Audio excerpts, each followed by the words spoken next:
हरि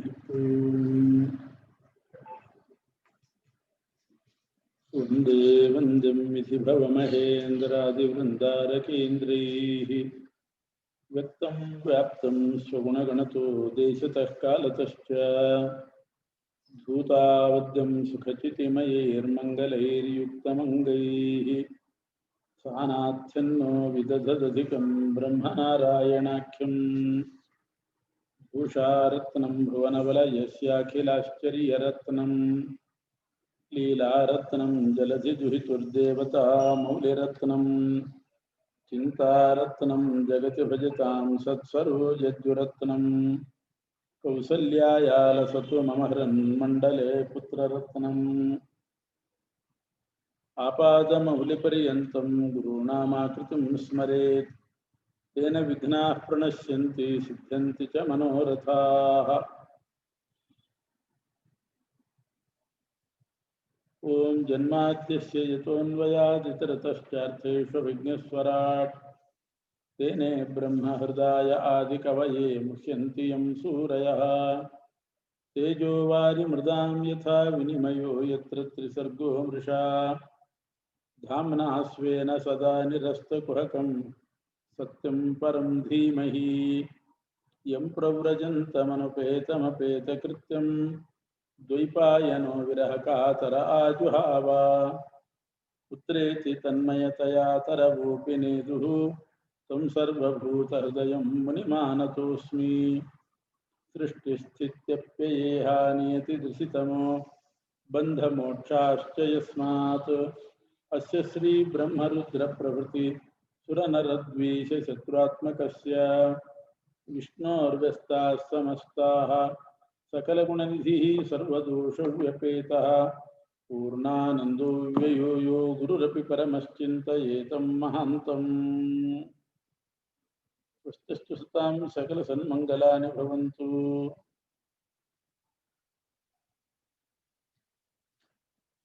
ಶ್ರೀ ಹರಿವಾಯು ಗುರುಗಳ ಚರಣಾರವಿಂದಗಳಿಗೆ ನಮಸ್ಕರಿಸಿ 7 ದಿವಸಗಳ ಕಾಲ ಸಪ್ತಾಹ ಪರ್ಯಂತ ಶ್ರೀಮದ್ ಭಾಗವತ ಪ್ರವಚನ ರೂಪವಾದ ಜ್ಞಾನಯಜ್ಞವನ್ನು ನಡೆಸಲಿಕ್ಕಿದ್ದೇವೆ.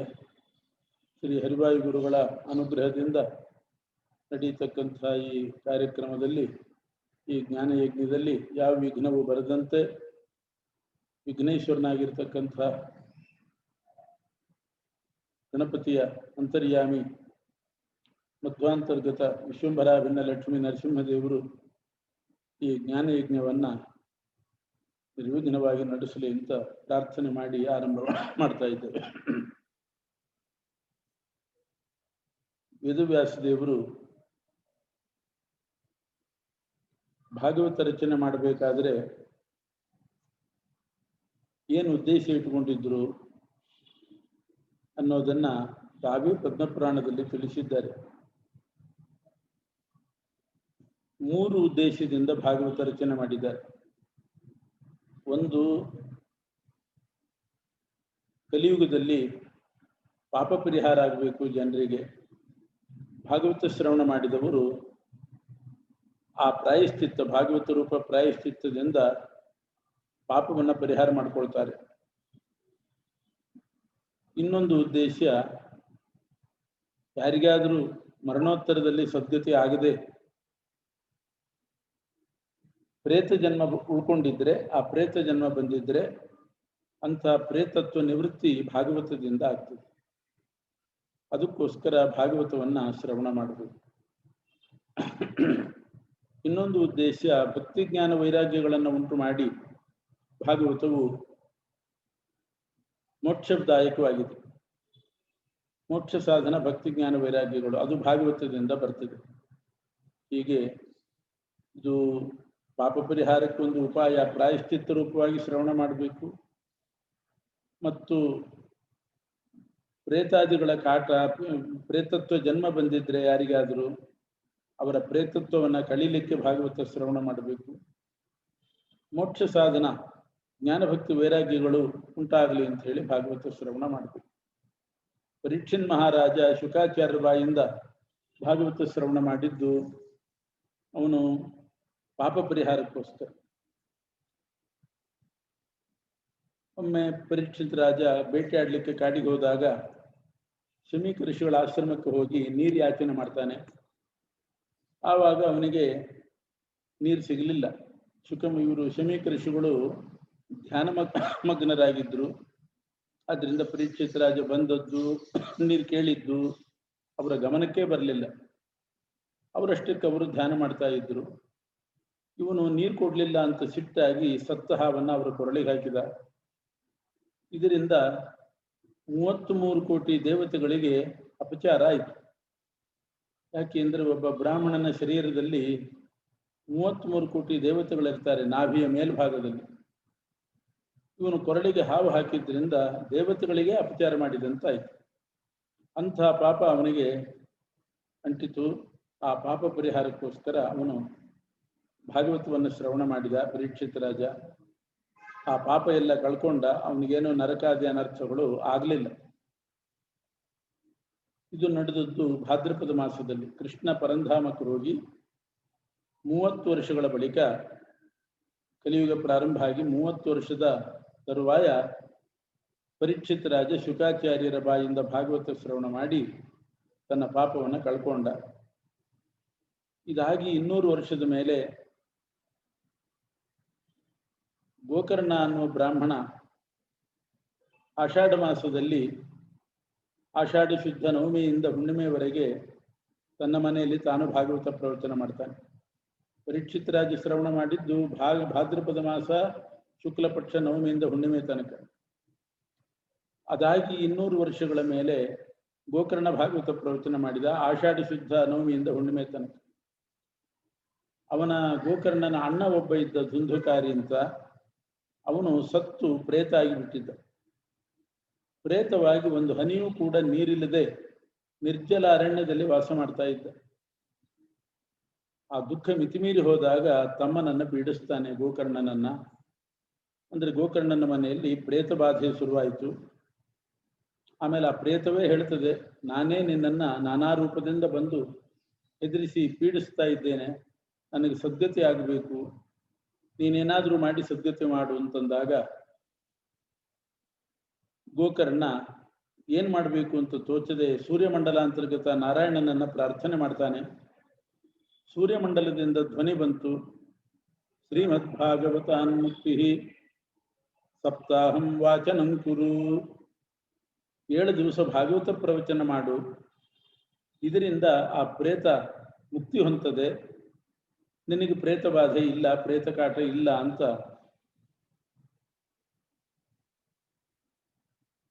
ಇದು ಸೂರ್ಯಮಂಡಲದಿಂದ ಧ್ವನಿ ಬಂತು. ಎಲ್ಲರೂ ಕೂಡ ಕೇಳಿಸ್ಕೊಂಡ್ರು ಅದನ್ನ. ಗೋಕರ್ಣನು ಕೂಡ ತನ್ನ ಮನೆಯಲ್ಲೇ ತಾನೇ ಭಾಗವತ ಪ್ರವಚನ ಮಾಡಿದ 7 ದಿವಸ. ಅವನ ಅಣ್ಣ ಪ್ರೇತ ಆಗಿದ್ದವನು ಅಲ್ಲಿ ಬರ್ತಾನೆ ಗಾಳಿ ರೂಪದಿಂದ, ಬಿದಿರಿನ ಕೋಲ್ನಲ್ಲಿ ಸೇರ್ಕೊಳ್ತಾನೆ. ಒಂದೊಂದು ದಿವಸ ಪ್ರವಚನಕ್ಕೆ ಒಂದೊಂದು ಬಿದಿರಿನ ಗಂಟು ಹೊಡಿತಾ ಇತ್ತಂತೆ. 7 ಗಂಟಿನ ಬಿದಿರು. ಒಂದು ದಿವಸದ ಪ್ರವಚನ ಮುಗಿದ ಕೂಡಲೇ 1 ಗಂಟು ಹೊಡೆಯೋದು. ಏವಂ 7 ದಿನೈಶ್ಚೈವ ಸಪ್ತಗ್ರಂಥಿ ವಿಭೇದನಂ. 7 ದಿವಸಕ್ಕೆ 7 ಗಂಟು ಸೀಳಿ ಆ ಬಿದಿರಿನಲ್ಲಿ ಗಾಳಿ ರೂಪದಿಂದ ಇದ್ದಂಥ ಪ್ರೇತ ಹೊರಗೆ ಬಂತು. ಗೋಕರ್ಣನನ್ನು ಅಭಿನಂದಿಸಿ, ನನ್ನ ಪ್ರೇತತ್ವ ಕಳಿತು, ದಿವ್ಯ ರೂಪ ಬಂದಿದೆ, ನಾನು ಸ್ವರ್ಗಕ್ಕೆ ಹೋಗ್ತೇನೆ ಅಂತ ವಿಮಾನದಲ್ಲಿ ಸ್ವರ್ಗಕ್ಕೆ ಹೋಯ್ತು. ಹೀಗೆ ಗೋಕರ್ಣ ಭಾಗವತ ಪ್ರವಚನ ಮಾಡಿ ತನ್ನ ಅಣ್ಣನನ್ನ ಸದ್ಗತಿಗೆ ಕಳಿಸಿದ. ಇದಾಗಿ 30 ವರ್ಷದ ಮೇಲೆ ಮತ್ತೆ ಕಾರ್ತಿಕ ಮಾಸದಲ್ಲಿ ನಾರದ ಋಷಿಗಳು ಭಾಗವತವನ್ನ ಏರ್ಪಾಡು ಮಾಡಿದರು. ಕಲಿಯುಗ ಪ್ರಾರಂಭ ಆಗಿ 260 ವರ್ಷ ಆಗಿತ್ತು. ನಾರದ ಋಷಿಗಳು ಭೂಲೋಕಕ್ಕೆ ಬಂದು ಎಲ್ಲ ಕ್ಷೇತ್ರಗಳಲ್ಲೇ ಧರ್ಮ ನಾಶ ಆದದ್ದನ್ನು ನೋಡಿದ್ರು. ವೃಂದಾವನಕ್ಕೆ ಬಂದರು. ವೃಂದಾವನದಲ್ಲಿ ಭಕ್ತಿ ಎನ್ನುವಂಥವಳು ತರುಣಿ ಅಳ್ತಾ ಇದ್ದಾಳೆ. ಜ್ಞಾನ ಮತ್ತು ವೈರಾಗ್ಯ ಅನ್ನೋ 2 ಮಕ್ಕಳು ಮುದುಕರಾಗಿ ನಾಶದ ಪರಿಸ್ಥಿತಿಯಲ್ಲಿದ್ದರು. ಆಗ ನಾರದರು ಆ ಭಕ್ತಿ ತರುಣಿಯ ಸಮಾಧಾನಕ್ಕೋಸ್ಕರ ಅವಳ ಮಕ್ಕಳು ಜ್ಞಾನ ವೈರಾಗ್ಯರನ್ನು ಎಬ್ಬಿಸಬೇಕು ಅಂತ ಗೀತಾ, ವೇದಾಂತ, ಉಪನಿಷತ್ತು ಎಲ್ಲ ಪಾರಾಯಣ ಮಾಡಿದ್ರು. ಹೇಳಲಿಲ್ಲ ಅವರು. ನಾರದರಿಗೆ ಚಿಂತೆ ಆಯಿತು. ಆಗ ಅಶರೀರವಾಣಿ ಆಯಿತು. ಆ ಜ್ಞಾನ ವೈರಾಗ್ಯ ಅನ್ನುವ ಮಕ್ಕಳು ಹೇಳಬೇಕಾದ್ರೆ ದಿವ್ಯ ಜ್ಞಾನ ಕಾರ್ಯ ನಡೀಬೇಕು ಅಂತ, ದಿವ್ಯವಾದ ಸತ್ಕರ್ಮ ನಡೀಬೇಕು ಅಂತ. ಆಮೇಲೆ ನಾರದರು ಅಲ್ಲೇ ಬಿಟ್ಟು ಬದರಿಕಾಶ್ರಮಕ್ಕೆ ಬಂದು ಈ ವಿಷಯ ಹೇಳಿದಾಗ ಬ್ರಹ್ಮದೇವರ ಮಕ್ಕಳು ಸನತ್ಕುಮಾರರು ಹೇಳಿದರು, ಸತ್ಕರ್ಮ ನಡೀಬೇಕು ಅಂದರೆ ಭಾಗವತ ಪ್ರವಚನ ನಡೀಬೇಕು, ಅದರಿಂದ ಜ್ಞಾನ ವೈರಾಗ್ಯರಿಗೆ ಎಚ್ಚರಿಕೆ ಆಗ್ತದೆ ಅಂತ. ಆಮೇಲೆ ಸನತ್ಕುಮಾರರನ್ನೇ ಕರೆಸಿ ನಾರದ ಋಷಿಗಳು ಹರಿದ್ವಾರ ಕ್ಷೇತ್ರದಲ್ಲಿ ಭಾಗವತ ಪ್ರವಚನ ಮಾಡಿಸ್ತಾರೆ. ಅನೇಕ ಋಷಿಮುನಿಗಳ ರಾಜ ಋಷಿಗಳು ಎಲ್ಲರೂ ಬಂದು ಸೇರಿದರು. 14 ಲೋಕದಿಂದ ಸಾತ್ವಿಕರು ಬಂದು ಸೇರಿದ್ದಾರೆ. ಸನತ್ಕುಮಾರರು ಭಾಗವತ ಪ್ರವಚನ ಪ್ರಾರಂಭ ಮಾಡಿದರು ಹರಿದ್ವಾರದಲ್ಲಿ.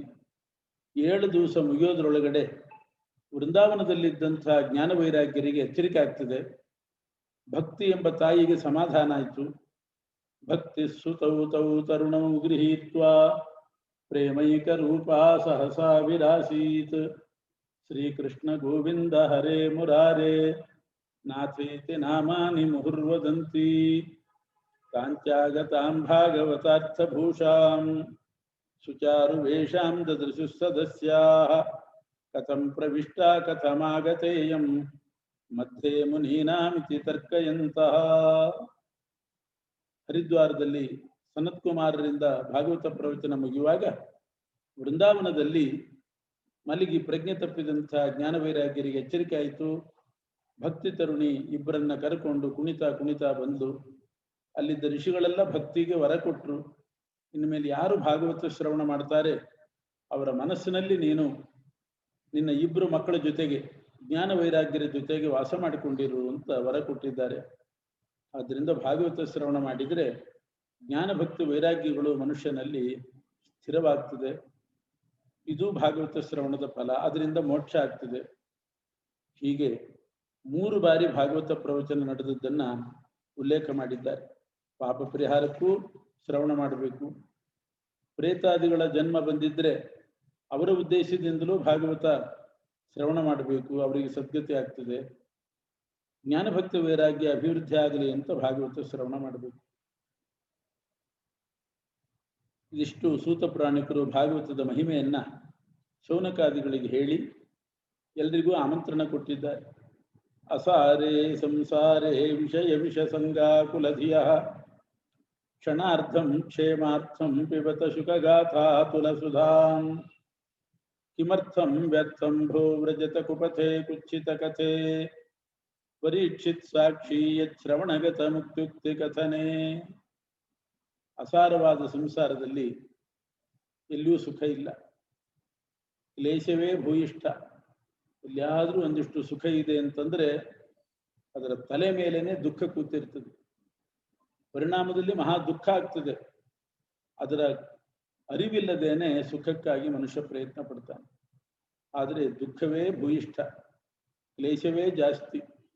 ಇಂಥದ್ರಲ್ಲಿ ಯಾವ ದುಃಖ ಕ್ಲೇಶ ಇಲ್ಲದೆ ಸುಖ ಆಗಬೇಕು, ಶ್ರೇಯಸ್ಸಾಗಬೇಕು ಅಂತಿದ್ರೆ ಭಾಗವತ ಶ್ರವಣ ಅರ್ಧ ಕ್ಷಣವಾದರೂ ಮಾಡ್ರಿ. ಇದರಿಂದ ಈ ವಿಷಮಯ ಜೀವನದಲ್ಲಿ ಅಮೃತಪಾನದಂತೆ ಔಷಧಿ ಇದ್ದ ಹಾಗೆ ಈ ಭಾಗವತ ನಮ್ಮನ್ನ ಶ್ರೇಯಸ್ಸಿನ ಕಡೆ ಕರ್ಕೊಂಡು ಹೋಗ್ತದೆ. ಆದ್ದರಿಂದ ವ್ಯರ್ಥವಾಗಿ ಹಾಳ್ಹರಟೆ ಹೊಡ್ಕೊಂಡು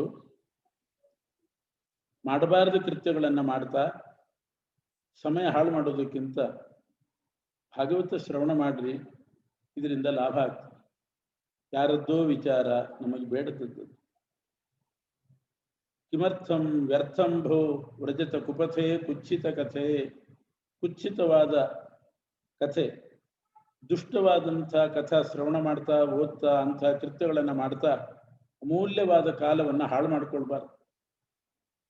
ಇದ್ದ ಕಾಲದಲ್ಲಿ ಅಲ್ಪಾವಧಿ ಕಾಲ, ಮನುಷ್ಯನಿಗಿರೋದೇ 100 ವರ್ಷ. ಅಲ್ಪಾವಧಿ ಕಾಲದಲ್ಲಿ ಭಾಗವತಾದಿ ಸತ್ಯಾಸ್ತ್ರಗಳನ್ನು ಶ್ರವಣ ಮಾಡ್ತಾ ಅಧ್ಯಯನ ಮಾಡ್ತಾ ಜನ್ಮ ಸಾರ್ಥಕ ಮಾಡ್ಕೊಳ್ಬೇಕು. ವ್ಯರ್ಥವಾಗಿ ಕಾಲಹರಣ ಮಾಡಿದರೆ ಇಂಥ ಭಾಗ್ಯ ಮತ್ತೆ ಸಿಗಲಿಕ್ಕಿಲ್ಲ ಈ ಮನುಷ್ಯ ಜನ್ಮದಂತಹದ್ದು. ಆದ್ದರಿಂದ ಭಾಗವತ ಶ್ರವಣ ಮಾಡ್ರಿ ಅಂತ ಸೂತ ಪುರಾಣಿಕರು ಆಮಂತ್ರಣ ಕೊಟ್ಟಿದ್ದಾರೆ. ಇದಾದ ಮೇಲೆ ನೈಮಿಷಾರಣ್ಯದಲ್ಲಿ ಭಾಗವತ ಮುಂದುವರಿತು. ಒಮ್ಮೆ ಶೌನಕಾದಿ ಋಷಿಗಳು ನೈಮಿಷಾರಣ್ಯದಲ್ಲಿ ಒಂದು ದೊಡ್ಡ ಯಾಗ ಮಾಡುವಾಗ ಅಲ್ಲಿಗೆ ಸೂತ ಪುರಾಣಿಕರು ಬರ್ತಾರೆ. ಬಂದಂಥ ಸೂತರನ್ನ ಶೌನಕಾದಿಗಳು ಕೇಳಿದರು, ನಾವು ಬರೇ ದ್ರವ್ಯ ಯಜ್ಞ ಮಾಡ್ತಾ ಇದ್ದೀವಿ, ದ್ರವ್ಯ ಯಜ್ಞಕ್ಕಿಂತ ಜ್ಞಾನ ಯಜ್ಞ ಶ್ರೇಷ್ಠ. ಬರೇ ದ್ರವ್ಯ ಯಜ್ಞ ಮಾಡಿ ಮುಗಿದ್ರೆ ಅದರಿಂದ ಫಲ ಇಲ್ಲ, ಜ್ಞಾನ ಯಜ್ಞ ನಡೀಬೇಕು. ಅದು ದ್ರವ್ಯ ಯಜ್ಞ ಪರಿಪೂರ್ಣವಾಗುವುದೇ ಜ್ಞಾನ ಯಜ್ಞದಲ್ಲಿ. ಸರ್ವಂ ಕರ್ಮ ಅಖಿಲಂ ಪಾರ್ಥ ಜ್ಞಾನೇ ಪರಿಸಮಾಪ್ಯತೆ ಅಂತಿರೋದು. ಆದ್ರಿಂದ ನೀವು ಸೂತ ಪುರಾಣಿಕರು ಪುರಾಣ ಹೇಳಿ, ಭಾಗವತವನ್ನು ಹೇಳಿ, ಕೃಷ್ಣನ ಕಥೆ ಹೇಳಿ ಜ್ಞಾನಯಜ್ಞ ನಡೆಸ್ರಿ ಅಂತ ಶೌನಕಾದಿಗಳು ಸೂತರನ್ನು ಕೇಳಿಕೊಂಡ್ರು. ಆಗ ಸೂತರು ಭಾಗವತವನ್ನೇ ಹೇಳ್ತೇನೆ ಅಂತ ಭಾಗವತವನ್ನು ಹೇಳಲಿಕ್ಕೆ ಪ್ರಾರಂಭ ಮಾಡಿದ್ದಾರೆ. ಜನ್ಮಾದಿಶ್ಯಯತೋನ್ವಯಾದಿತರತಶ್ಚಾರ್ಥೇಷ್ವಭಿಜ್ಞಸ್ವರಾಟ್ ತೇನೇ ಬ್ರಹ್ಮ ಹೃದಯ ಆದಿ ಕವಯೇ ಮುಖ್ಯಂತಿ ಯಂ ಸೂರಯಃ ತೇಜೋ ವಾರಿ ಮೃದಾಂ ಯಥಾ ವಿನಿಮಯೋ ಯತ್ರ ತ್ರಿಸರ್ಗೋ ಮೃಷಾ ಧಾಮ್ನಾ ಸ್ವೇನ ಸದಾ ನಿರಸ್ತಕುಹಕಂ ಸತ್ಯಂ ಪರಂ ಧೀಮಹಿ.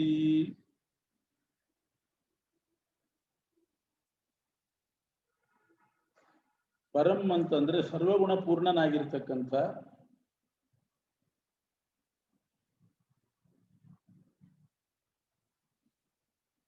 ಪರಮಾತ್ಮನನ್ನ ಸತ್ಯಂ ಪರಂ ಧೀಮಹಿ, ಸರ್ವಗುಣ ಪೂರ್ಣನಾದಂಥ ಪರಮಾತ್ಮನನ್ನ ಧ್ಯಾನ ಮಾಡಬೇಕು. ಯಾಕೆ ಅವನು ಸರ್ವಗುಣ ಪರಿಪೂರ್ಣ? ಯಾರಲ್ಲಿಯೂ ಇಲ್ಲ ಸರ್ವಗುಣಗಳು. ಆ ಪರಮಾತ್ಮನಲ್ಲಿ ಹೇಗಿದೆ ಅಂತಂದ್ರೆ ಅವನು ಮಹಾ ಸಮರ್ಥ.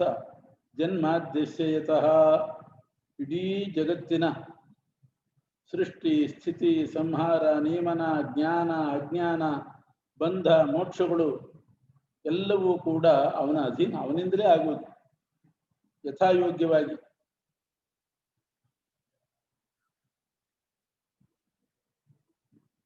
ಬ್ರಹ್ಮಾದಿ ದೇವತೆಗಳಿಗೆ, ಈಗ ಲಕ್ಷ್ಮೀ ದೇವಿಗೆ ಬಂಧನ ಇಲ್ಲ, ಮೋಕ್ಷ ಪರಮಾತ್ಮನ ಅಧೀನ.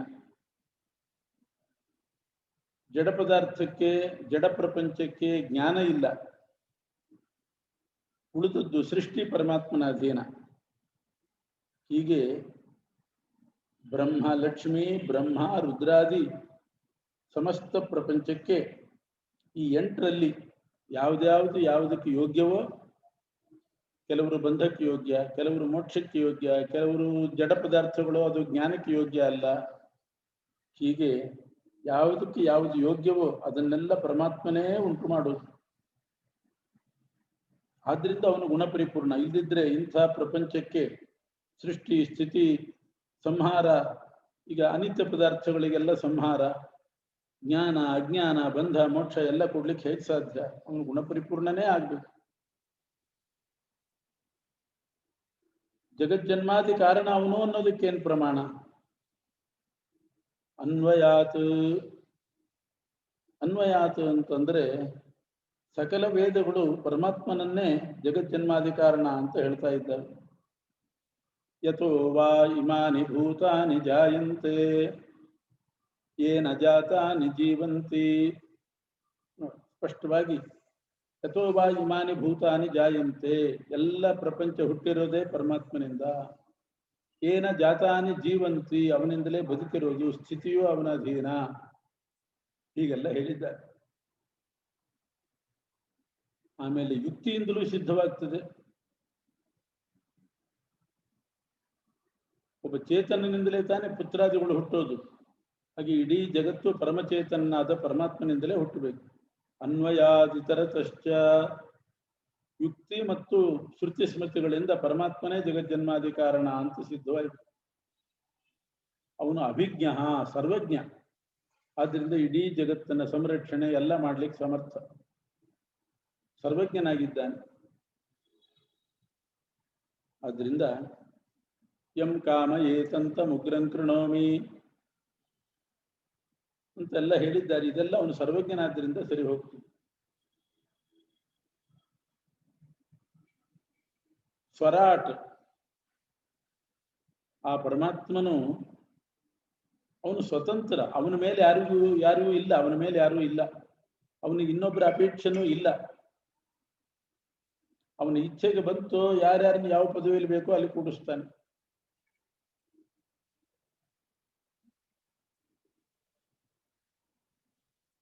ತೇನೆ ಬ್ರಹ್ಮ ಹೃದಯ ಆದಿ ಕವಯೇ. ಸ್ನೇಹದಿಂದ ಚತುರ್ಮುಖ ಬ್ರಹ್ಮದೇವರಿಗೆ ವೇದೋಪದೇಶ ಮಾಡಿದವನು ಅವನು.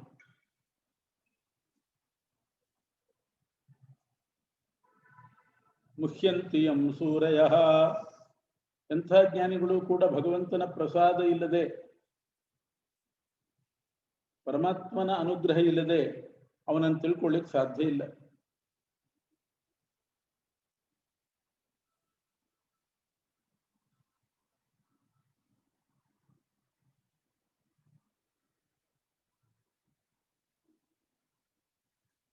ತೇಜೋವಾರಿ ಮೃದಾಂ ಯಥಾ ವಿನಿಮಯ.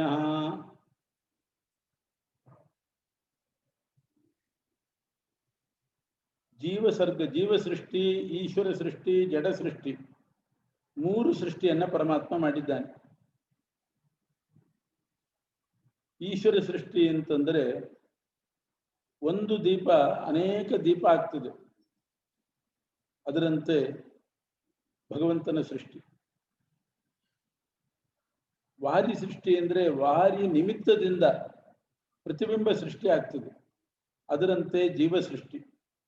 ನೀರಿನ ನಿಮಿತ್ತದಿಂದ ಪ್ರತಿಬಿಂಬ ಮೂಡ್ತದೆ, ನೀರಿನಲ್ಲಿ ನಾವು ಇಣುಕಿದಾಗ ಪ್ರತಿಬಿಂಬ ಮೂಡ್ತದೆ. ಅದರಂತೆ ವಾರಿ ಸೃಷ್ಟಿ ಅಂತಂದ್ರೆ ನೀರಿನ ನಿಮಿತ್ತದಿಂದ ಪ್ರತಿಬಿಂಬ ಸೃಷ್ಟಿ ಆಗುವಂತೆ ಜೀವರ ಸೃಷ್ಟಿ.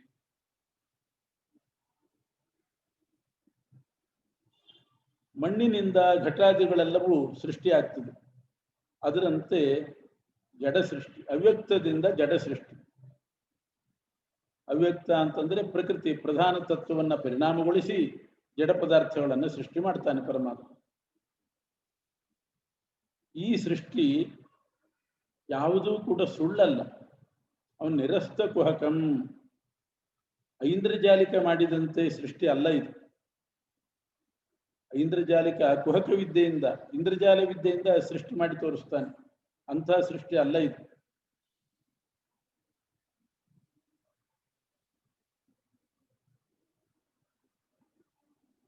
ಯಾಕಲ್ಲ?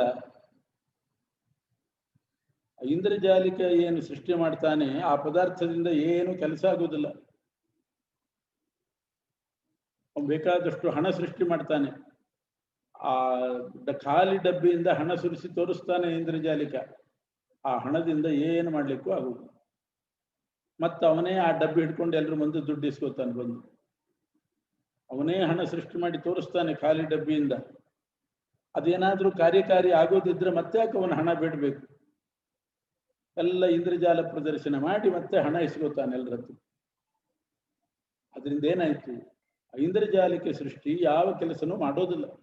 ಆದರೆ ಪರಮಾತ್ಮನ ಸೃಷ್ಟಿಯಿಂದ ನಮ್ಗೆಲ್ಲ ಕಾರ್ಯಸಿದ್ಧಿ ಆಗ್ತಾ ಇದೆ. ಆದ್ರಿಂದ ಇದು ಕುಹಕ ಸೃಷ್ಟಿ ಅಲ್ಲ. ಇಂಥ ಪಾರಮಾರ್ಥಿಕ ಸೃಷ್ಟಿ ಮಾಡಿದವನು ಪರಮಾತ್ಮ.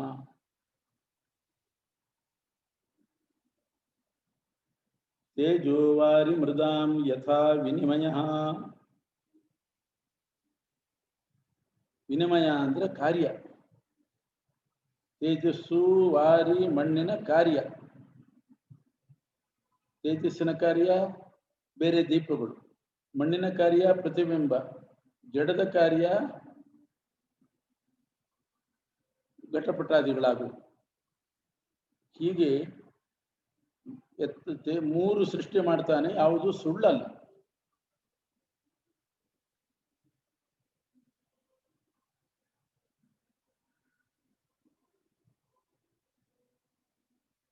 ಧಾಮ್ನಾಶ್ವೇನ ಸದಾ ನಿರಸ್ತ ಕುಹಕಂ. ತನ್ನ ಸಾಮರ್ಥ್ಯದಿಂದಲೇನೆ ಅವನು ಸೃಷ್ಟಿ ಮಾಡ್ತಾನೆ, ಯಾವ ಕುಹಕವೂ ಇಲ್ಲ. ಸತ್ಯಂ ಸತ್ಯಂ ಪರಂ ಧೀಮಹಿ. ಸತ್ಯಂ ಅಂತಂದ್ರೆ ನಿರ್ದುಃಖ ಆನಂದ ರೂಪ ಅಂತರ್ಥ. ನಿರ್ದುಃಖವಾದ ಆನಂದ, ನಿರತಿಶಯವಾದ ಅನುಭವ ಜ್ಞಾನ ರೂಪ. ಜ್ಞಾನಾನಂದಮಯನಾಗಿರ್ತಕ್ಕಂಥ ಸರ್ವಗುಣ ಪರಿಪೂರ್ಣನಾದ ಪರಮಾತ್ಮನನ್ನ ಧ್ಯಾನ ಮಾಡಬೇಕು ಅಂತ ಹೇಳಿ ಮಂಗಳ ಪದ್ಯವನ್ನ ಹೇಳಿದ್ದಾರೆ.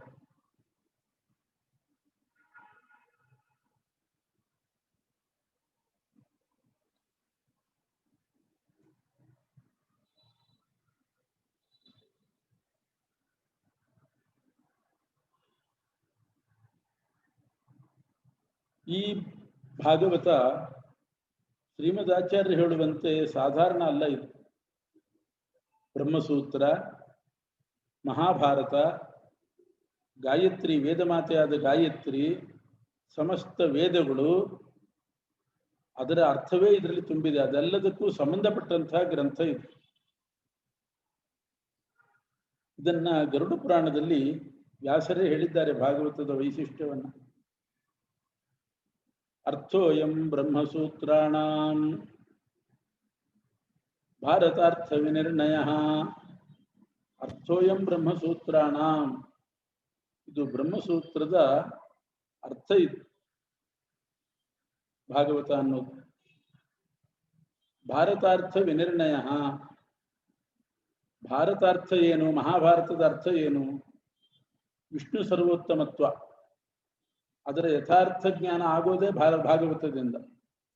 ಭಾಗವತದಲ್ಲಿ ವಿಷ್ಣು ಸರ್ವೋತ್ತಮತ್ವ ಹೇಳಿದ್ದಾರೆ, ಅದು ಚೆನ್ನಾಗಿ ಜ್ಞಾನ ಆಗೋದು ಭಾಗವತದಿಂದ.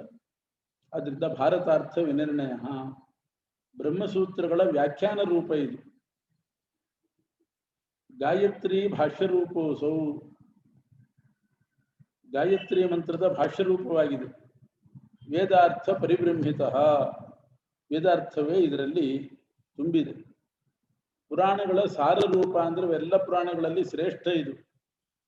ಸಾಕ್ಷಾತ್ ಭಗವದೋದಿತ, ಸಾಕ್ಷಾತ್ ಪರಮಾತ್ಮನ ಅವತಾರರಾದಂತಹ ವೇದವ್ಯಾಸದೇವರು ರಚನೆ ಮಾಡಿದ್ದು. 12 ಸ್ಕಂಧ ಸಂಯುಕ್ತ, 12 ಸ್ಕಂಧಗಳು. ಶತವಿಚ್ಛೇದ ಸಂಯುತ, 344 ಅಧ್ಯಾಯಗಳು.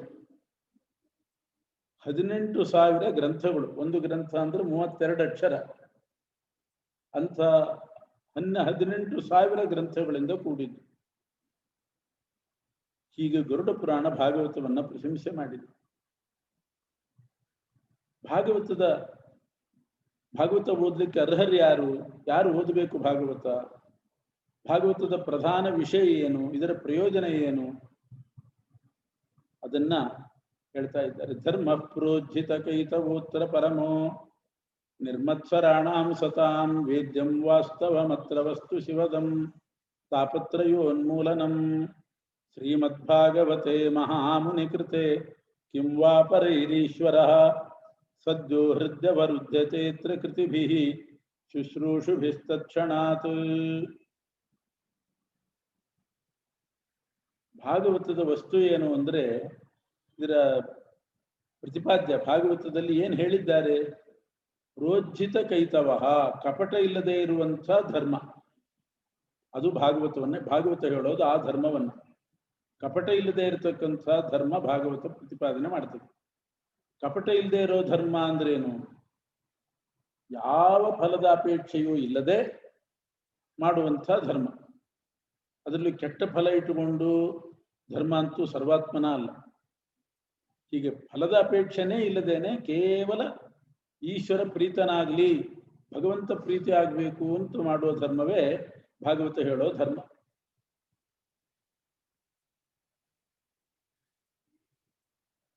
ಇದು ಸತಾಂ ಧರ್ಮ, ಸಜ್ಜನರು ಇದೇ ಧರ್ಮವನ್ನ ಅನುಷ್ಠಾನ ಮಾಡೋದು.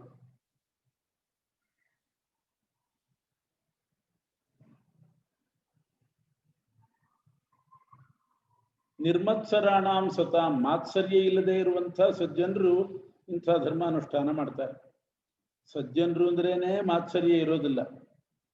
ಮಾತ್ಸರ್ಯ ಇಲ್ಲದೆ ಇರೋ ಸಜ್ಜನರು ಅಂತ ಯಾಕೆ ಹೇಳಬೇಕು? ಸಜ್ಜನರಿಗೂ ಕೆಲವು ಸಲ ಮಾತ್ಸರ್ಯ ಬರ್ತದೆ. ಉದಾಹರಣೆಗೆ ಅರ್ಜುನ ಸಜ್ಜನ ಅರ್ಜುನ, ಅವನಿಗೂ ಮಾತ್ಸರ್ಯ ಬಂತು. ಯಾಕೆ ಮಾತ್ಸರ್ಯ ಬಂತು ಅರ್ಜುನನಿಗೆ? ಎಲ್ಲಿ ಬಂತು? ಅರ್ಜುನ ಒಮ್ಮೆ ಬೇಟೆಯಾಡ್ಕೊಂಡು ಹೋಗುವಾಗ ಅವ್ರದ್ದೊಂದು ನಾಯಿ ಮುಂದೆ ಹೋಗ್ತಾ ಇತ್ತು. ಅದು ಬೊಗಳ್ತಾ ಹೋಗ್ತಿತ್ತು ನಾಯಿ. ಯಾರಿಗೋ ಡಿಸ್ಟರ್ಬ್ ಆಯ್ತಂತೆ ನಾಯಿ ಬೊಗಳಿದ್ರಿಂದ. ನಾಯಿಗೆ ಬಾಣ ಬಿಟ್ರು, ಬಾಯಿಗೆ ಬಾಣ ಬಿಟ್ರು. ಎಷ್ಟು ಚಾಕಚಕ್ಯತೆಯಿಂದ ಬಿಟ್ಟಿದ್ದಾರೆ ಅಂದ್ರೆ ಒಂದು ಹನಿ ರಕ್ತ ಬಂದಿಲ್ಲ. ಆ ಬಾಣಗಳೆಲ್ಲ ನಾಯಿಯ ಬಾಯಿಯಲ್ಲಿ ಸುಮ್ಮನೆ ಇಟ್ಟ ಹಾಗೆ, ಎಲ್ಲ ಜೋಡಿಸಿಟ್ಟ ಹಾಗೆ. ಆ ರೀತಿ ನಾಯಿಯ ಬಾಯಿಯನ್ನ ಪೂರ್ತಿ ಬಾಣದಿಂದ ತುಂಬಿಟ್ರು. ಅವನು ಬೇರೆ ಯಾರು ಅಲ್ಲ, ಏಕಲವ್ಯ. ಅವನೇನ್ ನಾಯಿ ನೋಡಿಲ್ಲ.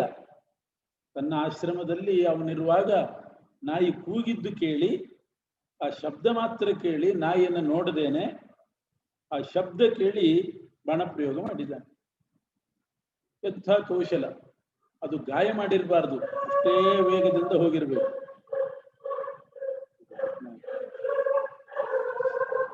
ಆ ನಾಯಿ ಬಾಯಿಗೆ ಇಟ್ಟ ಹಾಗೆ ಹೋಗಿ ಇಟ್ಟ ಹಾಗೆ ನೋಡದೆ ಬಾಣ ಬಿಟ್ಟಿದ್ದಾನೆ. ಅಷ್ಟೇ ಸರಿಯಾಗಿ ಹೋಗಿ ಅದು ನಾಯಿ ಬಾಯಿಯಲ್ಲಿ ಬಾಣಗಳು ತುಂಬಿತು. ಚುಚ್ಚಿಲ್ಲ, ಗಾಯ ಆಗಿಲ್ಲ, ರಕ್ತ ಬಂದಿಲ್ಲ. ಬಾಯಿ ಫುಲ್ ಆಯ್ತು, ಬಾಣದಿಂದ ತುಂಬಿ ಹೋಯ್ತು. ಅದು ಕೂಗೋದು ನಿಲ್ಲಿಸಿತು. ವಾಪಸ್ ಬಂತು. ಅರ್ಜುನ ನೋಡಿದ, ಇದನ್ನು ಹುಡ್ಕೊಂಡು ಹೋದ, ಎಲ್ಲಿದು, ಯಾರು ಮಾಡಿದ್ದು ಅಂತ. ಏಕಲವ್ಯ ಮಾಡ್ತಾ ಇದ್ದ. ದ್ರೋಣಾಚಾರ್ಯರು ಗುರುಗಳು ಅಂದ್ರೆ ಅವರೇನು ಹೇಳ್ಕೊಟ್ಟಿಲ್ಲ, ಪ್ರತಿಮೆ. ದ್ರೋಣಾಚಾರ್ಯದು ಬರೇ ಪ್ರತಿಮೆ ಇಟ್ಟುಕೊಂಡು ಇಷ್ಟು ಅಧ್ಯಯನ ಮಾಡಿದ್ದು. ಅವನಿಗೆ ಹೊಟ್ಟೆ ಕಿಚ್ಚು ಬಂತು, ಮಾತ್ಸರ್ಯ ಬಂತು. ನನಗಿಂತ ಇವನು ಮಿಗಿಲಾದ್ನಲ್ಲ ಅಂತ ಮಾತ್ಸರ್ಯ ಬಂತು ಅರ್ಜುನನಿಗೆ. ದ್ರೋಣಾಚಾರ್ಯ ಹತ್ರ ಬಂದು, ನನ್ನನ್ನೇ ಪೂರ್ತಿ ಸರ್ವೋತ್ತಮನ್ನ ಮಾಡ್ತೀನಿ ಅಂತ ಹೇಳಿದ್ರಿ, ಅವನು ಏಕಲವ್ಯ ನಿಮ್ಮ ಫೋಟೋ ಇಟ್ಟುಕೊಂಡು, ನಿಮ್ಮ ಚಿತ್ರ ಇಟ್ಟುಕೊಂಡು, ಪ್ರತಿಮೆ ಮಾಡಿಕೊಂಡು ಇಷ್ಟು ಅಧ್ಯಯನ ಮಾಡಿದ್ದಾನೆ ಅಂತ. ಅಷ್ಟು ಮಾತ್ಸರ್ಯ ಬಂತು ಅರ್ಜುನ. ಈಗ ಅವನು ಕೆಳಗಾಗ್ಬೇಕು, ನಾನೇ ಮೇಲಾಗ್ಬೇಕು. ಆಯ್ತು ಅಂತ ದ್ರೋಣಾಚಾರ್ಯ ಹೋಗಿ, ನನ್ನ ಪ್ರತಿಮೆ ಇಟ್ಟುಕೊಂಡು ಅಧ್ಯಯನ ಮಾಡಿದ್ದಿ, ನನ್ನ ಗುರುದಕ್ಷಿಣೆ ಕೊಡಬೇಕು, ನಿನ್ನ ಹೆಬ್ಬರಳು ಕತ್ತರಿಸಿಕೊಡು ಎಂದು ಕೊಟ್ಬಿಟ್ಟು. ಆಮೇಲೆ ಅಷ್ಟು ಚೆನ್ನಾಗಿ ಬಾಣ ಬಿಡ್ಲಿಕ್ಕೆ ಆಗಿಲ್ಲ ಅವನು. ಅರ್ಜುನನೇ ಮೇಲ್ಗೈ. ಇದರಿಂದ ಏನ್ ಗೊತ್ತಾಗ್ತದೆ? ಸಜ್ಜನನಾದಂಥ ಅರ್ಜುನನಿಗೆ ಏಕಲವ್ಯನ ಮೇಲೆ ಮಾತ್ಸರ್ಯ ಬಂತೋ ಇಲ್ಲ? ಬರ್ತದೆ. ಸಜ್ಜನರಿಗೂ ಮಾತ್ಸರ್ಯ ಇರ್ತದೆ. ಅದಕ್ಕೆ ನಿರ್ಮತ್ಸರಾಣಾಂ ಸತಾಂ, ಮಾತ್ಸರ್ಯ ಇಲ್ಲದೆ ಇರತಕ್ಕಂಥ ಸಜ್ಜನರಿಗೆ ಈ ಧರ್ಮ ವೇದ್ಯವಾಗ್ತದೆ. ಹಾಗಾದ್ರೆ ಅರ್ಜುನನ ಗತಿ ಏನು? ಅವನು ಮಾತ್ಸರ್ಯವುಳ್ಳ ಸಜ್ಜನನಾದ್ನಲ್ಲ, ಅವನಿಗೆ ಭಾಗವತ ಧರ್ಮ ವೇದ್ಯ ಅಲ್ವೇ? ಅವನಿಗೆ ಅನ್ವಯಿಸೋದಿಲ್ವೇ? ಅವನಿಗೆ ಅನ್ವಯಿಸ್ತದೆ. ಯಾಕೆ ಅಂದ್ರೆ ಆ ಮಾತ್ಸರ್ಯ ದೋಷ ಅಲ್ಲ. ಸಜ್ಜನರಿಗೆ ಮಾತ್ಸರ್ಯ ಇರ್ತದೆ ಅನ್ನೋದಕ್ಕೊಂದು ಉದಾಹರಣೆ ಕೊಟ್ಟದ್ದಷ್ಟೇನೆ. ಆದ್ರೆ ಈ ಮಾತ್ಸರ್ಯ ಅರ್ಜುನ ಮಾಡಬೇಕಾದದ್ದೇ. ಯಾಕೆ? ಯಾರ ಮೇಲೆ ಮಾಡಿದ? ಏಕಲವ್ಯನ ಬಗ್ಗೆ ಮಾತ್ಸರ್ಯ ಬಂತು. ಅದು ತಪ್ಪಲ್ಲ. ಏಕಲವ್ಯ ದುಷ್ಟ. ದುಷ್ಟರ ಮೇಲೆ ಮಾತ್ಸರ್ಯ ಮಾಡಿದ್ರೆ ಅದು ತಪ್ಪಲ್ಲ. ಸಜ್ಜನರಲ್ಲಿ ಮಾಡಬಾರ್ದು.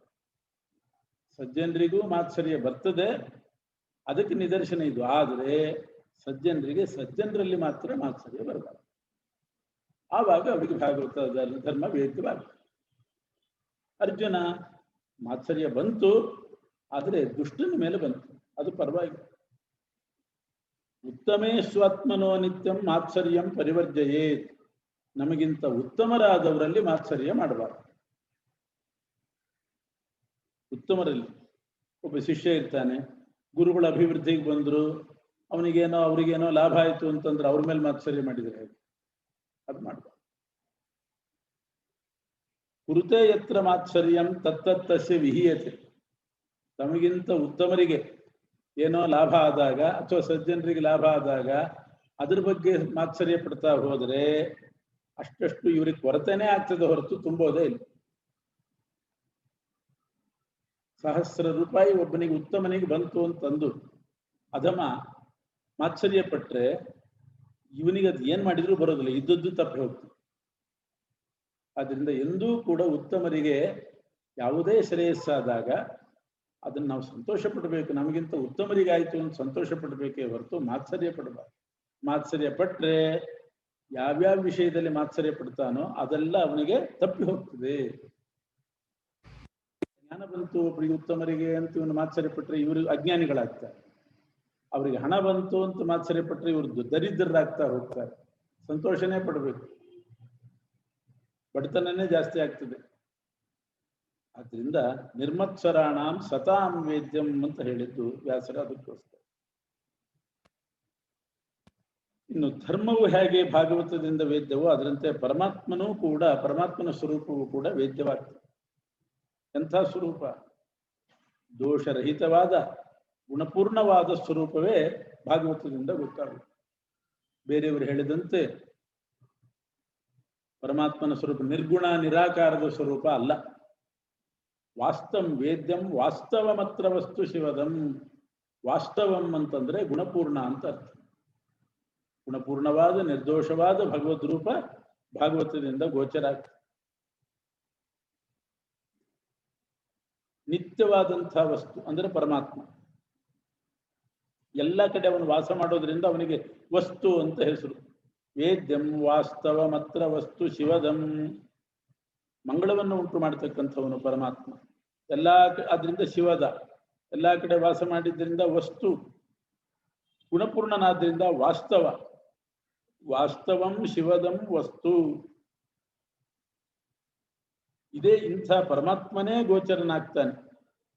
ಇನ್ನು ಬೇರೆ ಹಣ ಸಂಪತ್ತು ಸಿಗ್ತದೆ ಅಂತ ಏನ್ ಹೇಳ್ಬೇಕು? ದುರ್ಲಭವಾದ ಇದೇ ಸಿಗುವಾಗ ಉಳಿದದ್ದೆಲ್ಲ ಸಿಕ್ಕೇ ಸಿಗ್ತದೆ. ಕೃಷಿ ಮಾಡಿದವನಿಗೆ ಮೂಟೆಗಟ್ಟಲೆ ಧಾನ್ಯ ಸಿಗುವಾಗ ಕೆಳಗಡೆ ಆ ಸೊಪ್ಪು ಸಿಗದೆ ಇರ್ತದೆ, ಒಣ ಹುಲ್ಲು. ಹುಲ್ಲು ಸಿಗದೆ ಧಾನ್ಯ ಸಿಗ್ತದೆ, ಧಾನ್ಯನೇ ಸಿಗ್ತದೆ ಅಂತಂದಾಗ ಹುಲ್ಲು ಸಿಕ್ಕೇ ಸಿಗ್ತದೆ. ಅದರಂತೆ ಪರಮಾತ್ಮ ಧಾನ್ಯ ಇದ್ದಾಗ ಆ ಪರಮಾತ್ಮನೇ ಲಭ್ಯಮಾನವಾಗುವಾಗ ಹುಲ್ಲಿನಂತೆ ಒಣ ಹುಲ್ಲಿನಂತೆ ಉಳಿದದ್ದೇನು ಹೇಳೋದು? ಅದು ಫಲ ಅಂತ ಗಣನೆಗೆ ತಗೊಂಡಿಲ್ಲ, ಸಿಕ್ಕೇ ಸಿಗ್ತದೆ, ಅನಿವಾರ್ಯವಾಗಿ ಸಿಗ್ತದೆ. ನೀರು ತಗೊಂಡ್ ಬಾ ಅಂತಂದ್ರೆ ಲೋಟ ಇಲ್ಲದೆ ತರ್ಲಿಕ್ಕೆ ಆಗ್ತದ? ನೀರು ತಗೊಂಡ್ ಬಾ ಅಂತ ನಾನು ಹೇಳಿದ್ರೆ ಲೋಟ ಯಾಕೆ ತಂದೆ ಅಂದ್ರೆ ಏನ್ ಹೇಳಬೇಕು? ಲೋಟ ಇಲ್ಲದೆ ನೀರು ತರ್ಲಿಕ್ಕೆ ಆಗಲ್ಲ. ಒಣ ಹುಲ್ಲಿಲ್ಲದೆ ಬೆಳೆ ಬರ್ಲಿಕ್ಕೆ, ಧಾನ್ಯ ಬರ್ಲಿಕ್ಕೆ ಸಾಧ್ಯ ಇಲ್ಲ. ಹಾಗೆ ಪರಮಾತ್ಮ ಲಭ್ಯವಾಗುವಾಗ ಅವನ ಜೊತೆಗೆ ಇವೆಲ್ಲವೂ ಕೂಡ ಐಹಿಕ ಸುಖಗಳು ಸಿಕ್ಕೇ ಸಿಗ್ತದೆ. ಧರ್ಮಾರ್ಥ ಕಾಮ ಮೋಕ್ಷಾಣ ಏಕಮೇವ ಪದಂ ಯತಃ. ಎಲ್ಲ ಅವನಲ್ಲಿ ತುಂಬೇ ಇದೆ. ಅವನು ಸಿಕ್ಕಿಬಿಟ್ರೆ ಧರ್ಮ ಅರ್ಥ ಕಾಮ ಮೋಕ್ಷ ಎಲ್ಲವೂ ಸಿಕ್ಕಂಗೆ ಲೆಕ್ಕ.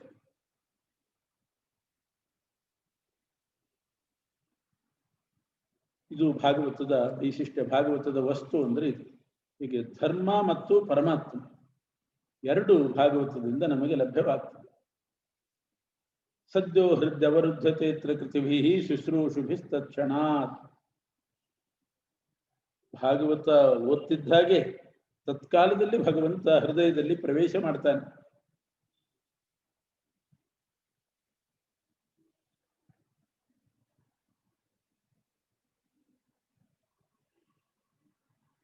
ನಿಗಮಕಲ್ಪತರೋರ್ಗಲಿತಂ ಫಲಂ ಶುಕಮುಖಾದಮೃತದ್ರವ ಸಂಯುತಂ ಪಿಬತ ಭಾಗವತಂ ರಸಮಾಲಯಂ ಮುಹುರಹೋ ರಸಿಕಾ ಭುವಿ ಭಾವುಕಾಃ. ಆದ್ರಿಂದ ಇದಕ್ಕೆ ಫಲ ಇದೆ. ಭಾಗವತ ನಿಷ್ಕಪಟ ಧರ್ಮವನ್ನ ಪ್ರತಿಪಾದನೆ ಮಾಡ್ತಾ ಇದೆ. ಭಗವಂತನ ಸ್ವರೂಪ ಇದರಿಂದ ನಮಗೆ ಹೃದಯದಲ್ಲಿ ತತ್ಕಾಲದಲ್ಲಿ ಬಂದು ನೆಲೆಸ್ತಾನೆ. ಆದರೂ ಕ್ಷಿಪ್ರ ಪ್ರವೃತ್ತಿ ಆಗಲಿಕ್ಕೋಸ್ಕರ ಶುಕಮುನಿಗಳು ತಾವೇ ವಿಧಾನ ಮಾಡ್ತಿದ್ದಾರೆ. ವೇದ ಅನ್ನೋದು ಕಲ್ಪವೃಕ್ಷ ಆದ್ರೆ ಅದರ ದಿವ್ಯವಾದ ಫಲವೇ ಭಾಗವತ. ಗಿಡಿ ಬಾಯಿ ಹಾಕಿಬಿಟ್ರೆ ಒಳ್ಳೆ ಫಲ ಅಂತ ಅರ್ಥ, ಅಮೃತ ರಸ ಅದರಲ್ಲಿ ತುಂಬಿದೆ ಅಂತ ಅರ್ಥ. ಶುಕಾಚಾರ್ಯರು ಇದಕ್ಕೆ ಬಾಯಿ ಹಾಕಿದ್ದಾರೆ ಅಂತಂದ್ರೆ ಅಮೃತ ರಸ ತುಂಬಿದೆ ಅಂತ ಅರ್ಥ ಭಾಗವತದ. ಇದು ರಸಸ್ವರೂಪ. ಇಂಥ ಭಾಗವತವೆಂಬ ರಸವನ್ನ ಆಲಯಂ, ಲಿಂಗದೇಹ ಭಂಗ ಆಗೋ ತನಕನೂ ಕೂಡ ಪ್ರತಿನಿತ್ಯ ಇದನ್ನು ಶ್ರವಣ ಮಾಡ್ರಿ. ಯಾರು ರಸಿಕರು ಭಾವುಕರು ಅಂಥವರು ಈ ಭಾಗವತ ರಸವನ್ನ ಶ್ರವಣ ಮಾಡ್ರಿ ಅಂತ ವಿಧಾನ ಮಾಡಿದ್ದಾರೆ.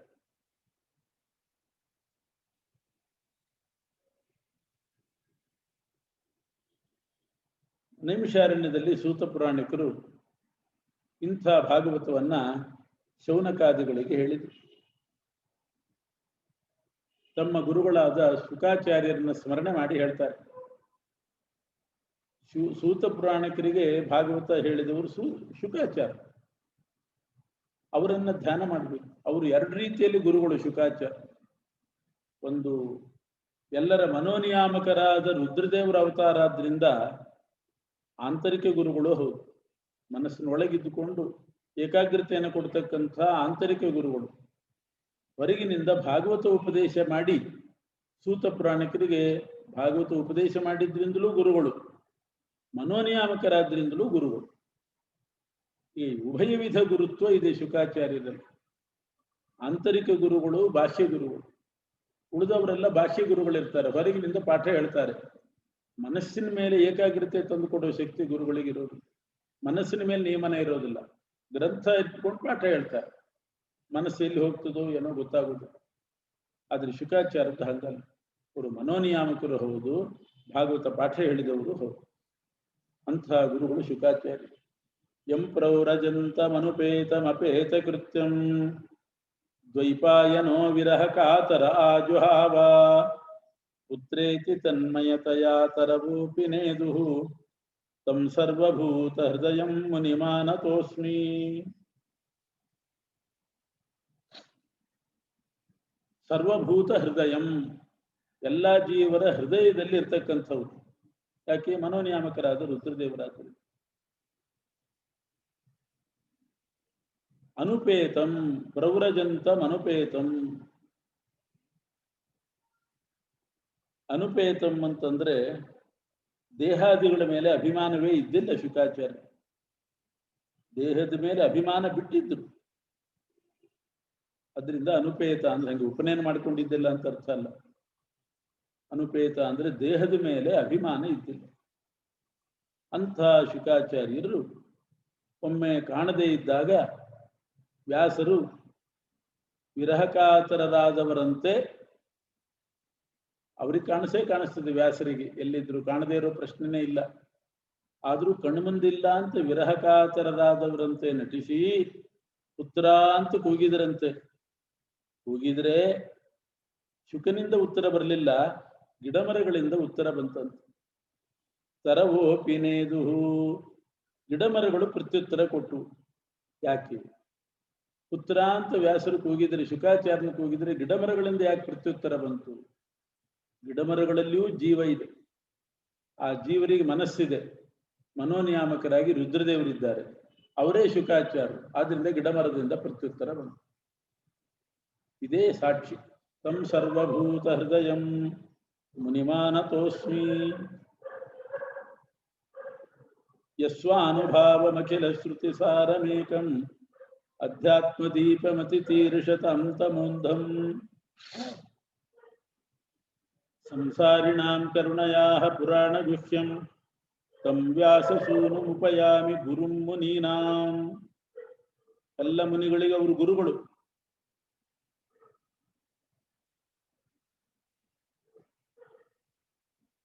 ಸ್ವಾನುಭಾವಂ, ಸಕಲ ಶ್ರುತಿ ಸಾರಭೂತವಾದ ಸ್ವಾನುಭಾವವನ್ನ ಉಪದೇಶ ಮಾಡಿದ್ರು ಅಂತಂದ್ರೆ, ಸ್ವಾನುಭಾವ ಅಂದ್ರೆ ಪರಮಾತ್ಮ ಅಂತ ಅರ್ಥ. ಸ್ವ ಅಂದ್ರೆ ಸ್ವತಂತ್ರವಾದ, ಅನುಭಾವ ಅಂದ್ರೆ ಸಾಮರ್ಥ್ಯವುಳ್ಳಂತಹ, ಸ್ವತಂತ್ರ ಸಾಮರ್ಥ್ಯವುಳ್ಳಂತಹ ಪರಮಾತ್ಮನೇ ಶ್ರುತಿ, ಅಖಿಲ ಶ್ರುತಿ ಸಾರಂ, ಎಲ್ಲ ವೇದಗಳ ಸಾರ ಪರಮಾತ್ಮ. ಅಂತ ಪರಮಾತ್ಮನನ್ನ ಅಧ್ಯಾತ್ಮ ದೀಪಂ, ಅವನ ಅಧ್ಯಾತ್ಮ ದೀಪ, ಎಲ್ರಿಗೂ ದೀಪ ಇದ್ದ ಹಾಗೆ ಮಾರ್ಗದರ್ಶನ ಮಾಡುವವನು. ಅಂತ ಪರಮಾತ್ಮನನ್ನ ನರಕ ತಪ್ಪಿಸ್ಕೊಳ್ಬೇಕು, ನರಕಕ್ಕೆ ಬೀಳಬಾರ್ದು, ಅಂಧಂತಮಸಿಗೆ ಬೀಳಬಾರ್ದು ಅಂತಿರುವ ಋಷಿಗಳಿಗೆ ಆ ಭಗವತ್ ಸ್ವರೂಪವನ್ನು ಉಪದೇಶ ಮಾಡಿದವರು ಅವರು ಶುಕಾಚಾರ್ಯ. ಸಂಸಾರಿಣಾಂ, ಸಂಸಾರದಲ್ಲಿ ಬಿದ್ದವರಿಗೆ ಉಪದೇಶ ಮಾಡಿದರು. ಪುರಾಣ ಗುಹ್ಯಂ, ಎಲ್ಲ ಪುರಾಣಗಳಲ್ಲಿ ಗುಹ್ಯನಾದವನೇ ಆ ಪರಮಾತ್ಮ. ಪರಮಾತ್ಮನ ತತ್ವವನ್ನು ಉಪದೇಶ ಮಾಡಿದರು.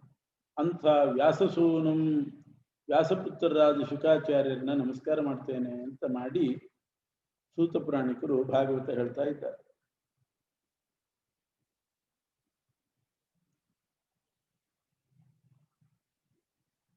ಭಾಗವತ ಹೇಳುವಾಗ ಇಷ್ಟೇ ಹೇಳಲಿಲ್ಲ, ಶುಕಾಚಾರ್ಯರನ್ನ ನಮಸ್ಕಾರ ಮಾಡಿ